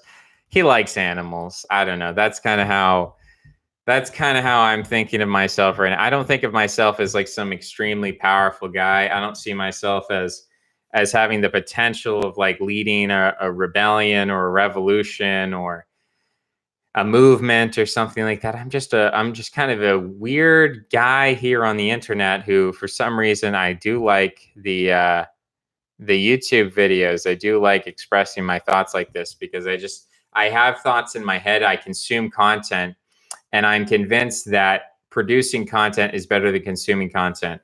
I am regurgitating. I'm taking news and I'm just regurgitating it to you. But I think that's better than passively reading it. I think talking about it is better than just passively reading it. And I know I'm going to passively read it anyway, so I'd rather actively engage. Anders, I don't know who Robert Plomin is. Let's look at Robert Plomin. He is a geneticist with twin studies. I mean, I've heard of twin studies. I haven't heard of Robert Plomin. But he just sounds like an HBD IQ type guy, which I'm not that interested in. If you want to have a discussion with me, I'll do it over text. I'm very open to changing my worldview. It's not fully settled. I enjoy discovering what I know and don't know about it. Yeah, I would say the minoritarian versus majoritarian place is where to start. Who are the European nobility? How did they interact with each other versus how did they interact with the populations underneath them? That's where I would start. What is your understanding of that? And then how do we work forward? That movie sucked. 4 out of 10. Sure, you don't know. It's the minority strategy. Don't play stupid. I mean, I am a liberal, and liberalism is a kind of it's kind of a post-Judeo-Christianity. It's a secularized form of Judeo-Christianity. So I am into minoritarianism. I'm into Judeo-Christianity. I am into liberalism. Kenneth Brown, who spends New Year's rambling about the age of menarche. CTE is a host of ailments, emotional instability, loss of memory, lowering of intellectual capacity, commonly found in football, boxing, and MMA. Yeah, I've heard that if you get knocked about in the head, it causes problems. Okay, so I don't do a lot of boxing. What I have done in the past is I have done, what is it called? Brazilian Jiu-Jitsu, wrestling, those. I don't really do a lot of striking. I mean, I did do karate. I did some Kempo. But I'm not really into boxing. I'm not really into like guys with big gloves just bashing each other in the head all over the time and giving minor concussions. So I'm not really into that, Brian. But I think you can still do martial arts without bashing each other in the heads all the time. And I think there are benefits if you can do it. Not everyone can do it. Not everyone's fit for it. And if you get injured, then you have to drop out. David Lynch is the coolest filmmaker. You advocate martial arts. Which one's the why? Well, I just kind of explained. As to the why, I just think it's important to stress yourself and challenge yourself and know your limits. And I think it deals with a very instinctual part of the psychology. So until you start fighting people physically, you're not quite gaining certain insights into your personal psychology and also into the psychology of other people. It's a pre-rational activity. You don't need to have a rational argument to have a fight. Like fighting precedes rational argumentation. So I think if you can, I would suggest people try it. Nerd coping with jock supremacy, but you got hit in the head. There's probably some balance to be made. 80 IQ guy who is that. I'm a fan of MMA, but it will jeopardize the quality of your life in later years. Yeah, like a lot of things. Can add me on Discord. I don't know how to add people on Discord. I've never really done this before. Let's see if we can do this. Let's go to Discord. Open up the old cord of the dis. Find or start a conversation. Where would you like to go? I'd like to go to Haas. Yo, Haas. Can't seem to find what you're looking for. Yeah, I can't seem to find that. Okay, I'll search for Haas in the friend. I'll send a friend request. Okay, I sent a friend request to Haas, and maybe we can speak Haas. God, in a way, the twist really ruined my life. I was on the way to becoming a big nightclub performer, and the twist just wiped it out. It got so out of proportion, no one ever believes I have talent. I don't know what that is. How old is Kenneth? Mid-20s, mid-teens, mid-30s? I am what you would like me to be, I suppose. I am a blank slate on which you can compose a backstory. It's trolling time with a straight face. Ken can say anything. I just hope the last one wasn't true. I don't know what the last one was. Thoughts on Nordisk nationalist. I don't know what people think. I don't know what you think, Nordisk nationalist, but when I have 3 parentheses around my K, I don't know what people think about that. I don't know if people think that's ironic, if people think that's anti-Semitic, if people think that's hateful. I don't know what people think about that. If they think that's like, oh, it's like, I would have put a swastika there, but here's like my post-ironic, like I'm going to put that up there. I don't know where people think that came from. I don't know what people think that's about. But it's interesting. It's interesting to see people who are far right who then project their kind of far right taboos and far right ideals onto me and suppose I'm something that I'm not. And it's interesting to see to watch people who basically they think that the biggest division in the world is race and ethnicity, and it's so important and it's so deep and it's so instrumental. And it's like, but you've been watching me and following my content, and it's a very strange thing. It's a very strange thing when people say this is such an instrumental, important thing, and I'm red pilled, and I've taken the red pill, and now I know the most important thing in the world, but then you're looking at people and you're saying, oh, I hope you're not serious when you talk about being raised in a Judeo-Christian liberal environment, and that's your background. I mean, I don't know if it's really such an important, monumental, world-shattering thing. You should be able to tell. Maybe not just from a person's face, maybe not just from one video, maybe not just from a dozen videos, but maybe if you followed my videos for like a year and you comment on a bunch of them and you watch a bunch of them, maybe you should be able to tell if it's such an important thing. That's all I'm saying. If it's such an important thing, it shouldn't be so ambiguous. And what I'm trying to point out here is that it is ambiguous. That these categories are not these discrete, oh, well, here's a heuristic that's going to solve everything. And by just pushing, just by trusting in this heuristic, whether it's ethno-nationalism, racism, whatever it is, if you're going to take that and then you're going to view it as this categorical imperative, this black and white diametrical thing that is so simplistic, I'm not saying it doesn't have any explanatory power. I'm not saying that a person's background doesn't have any explanatory power. It's just weird. It's weird to see a guy like Nordist Nationalist on here and following me, and I don't know what he's doing. I guess it is trolling time. I guess this is his I don't know. This is his way of wishing me Happy New Year. Where are we going with this? I'm ready for the debate. I'm a 9,000-year-old anime girl. Yes, I am. And then we talk about how Jewish I am, and then we talk about the sun. I do like the symbol. I do just like it. I like it's like a picnic table and reverberations. I do like the symbol there. So I do like the icon. Yep. What is racism? Well, racism is anything that's negative toward non-white people. That is what is racism. Daily reminder that every time you use clickbait, Roger Daniel 69 wins every time. That's an interesting thing. Well, Bruce says still going. We have been going. It's almost been 4 hours. Let's check. I've made contact with Haas. We'll say hi to Haas. We've got some people. We've got some people here and there. We'll have to respond to those people later. But I do need a W. I do need some water. Let me just get some water quickly. I'm going to grab something here. I got some bottles. These are the old-fashioned bottles with the plastic tops. I don't think Haas is going to do voice chat. So I don't think we're going to have a debate. Still going, sweet.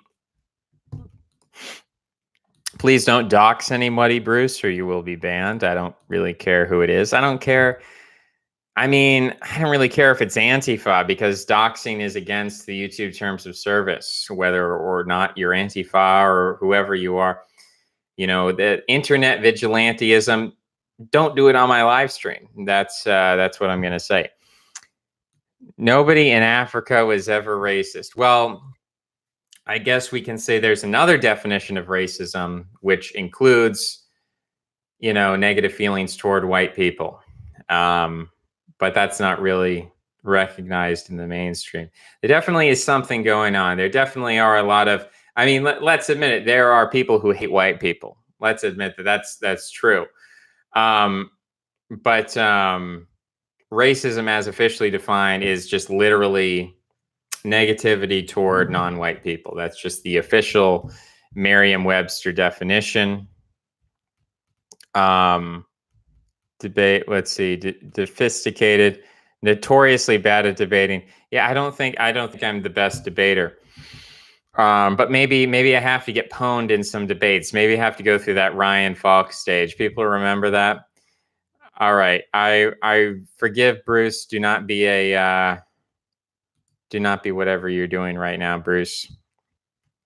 So I don't know. We've come up on we're kind of at the end of the 4 hours with this e drama, e celeb, news hour, doing my own thing. Nobody was ever racist before Europeans showed up. Well, yeah. Well, I don't know what to say, but I'd say, look, it's not uniquely European to hate members of other groups. And race is an aspect of groupness, I suppose, but I think usually it was ethnic rather than, the way things represent themselves is ethnically in their presentation. Like, people don't conceive of themselves as my primary identity, historically at least. My primary identity is white or black or Asian. People say, well, I'm an Egyptian, or I'm a Canaanite, or I'm an Ethiopian, or it's a particular ethnic designation. So people have hated each other for a long time, but racism is a modern word that dates to the 19th century. The popular usage is traced to Leon Trotsky. And he used it specifically, to reference Ukrainians who were nationalist. But the way that the term came to mean basically negativity toward non-white people. That's basically all racism means. People want to take that meme of racism and make it mean something else. But that's just the mainstream definition. Ever notice all the anti-white people marry or date white people? Yeah, that is an interesting phenomenon. Nobody in Africa was ever racist. If you ever read a book, again, I would highly recommend Mason and Dixon by Thomas Pynchon. I don't know what that is. Is that about the South? Mason and Dixon, a postmodernist novel, a collaboration between Charles Mason and Jeremiah Dixon in their astronomical exploits on the eve of the Revolutionary War. Oh, this is interesting. Oh, Mason, not Manson. There's a hollow earth. Okay. Oh, there's how many chapters are there? There's 78 episodes. Well, that sounds like a certain Irish fellow. Hello, people from the future. I'm 3 hours behind in the stream. Hello, Rattle. It's a great shame. Even if you don't care about ethnicity, ethnicity cares about you. Yeah, there's an element of that. If you want to be an Ethiopian, you will be, Ken. It's that convincing. I don't know. I don't know if I could convince people of that. I've heard a theory that whites are portrayed as so dastardly, so colonial, so controlling that it's attractive to women on a subconscious level. That might be possible. It's interesting to compare your foot shape with those Egyptian, Greek, Roman statues distinctive. Yeah, I don't know if I've seen the charts with the foot shape and I've compared it. I kind of have a foot shape which is sort of like it's not a linear, it's not like a flat line like this. It's like a sort of like a curve sort of thing going on. I don't know. I like my foot shape personally. I don't know what ethnicity it's supposed to be associated with. Couldn't answer that one with a straight face. Actually, you could if not caught by surprise. Happy New Year. Finger feet. Yeah, there's all kinds of weird feet out there. Big fan of my own feet. Feet pics when? Gonna have to keep those up my sleeve there. Gonna have to permission. I'll say permission granted. I don't know how Discord works. How do I need to give people the role of, give people some rule respecter roles. Boom. I don't know who these people are. They are now rule respecters until further notice, I suppose. Where are we at? I have Roman feet apparently. Subscribe at a higher level for feet pics. Yeah, we're gonna need to get them super chats for some feet pics. Some more ammunition for the sleeve. I do not know what that means. Man, okay. We're gonna have to pick this up. I have many different backgrounds. It's true. It's a mystery. What we will do is we will probably skip on over to DLive because I think this has exhausted itself. I'll let people catch up. I'll let people see what has been said or something like that. Maybe I'll take a break. Maybe I'll eat something. Eat something for once. Sauna pics. Oh boy, you guys are demanding. Well, I think I'm going to have to take a break, and then at some point we might come back. We might not come back. 24-hour stream. Yeah, we'll have to continue. Have you visited Europe? Yes. Okay. All right. That is ta-ta.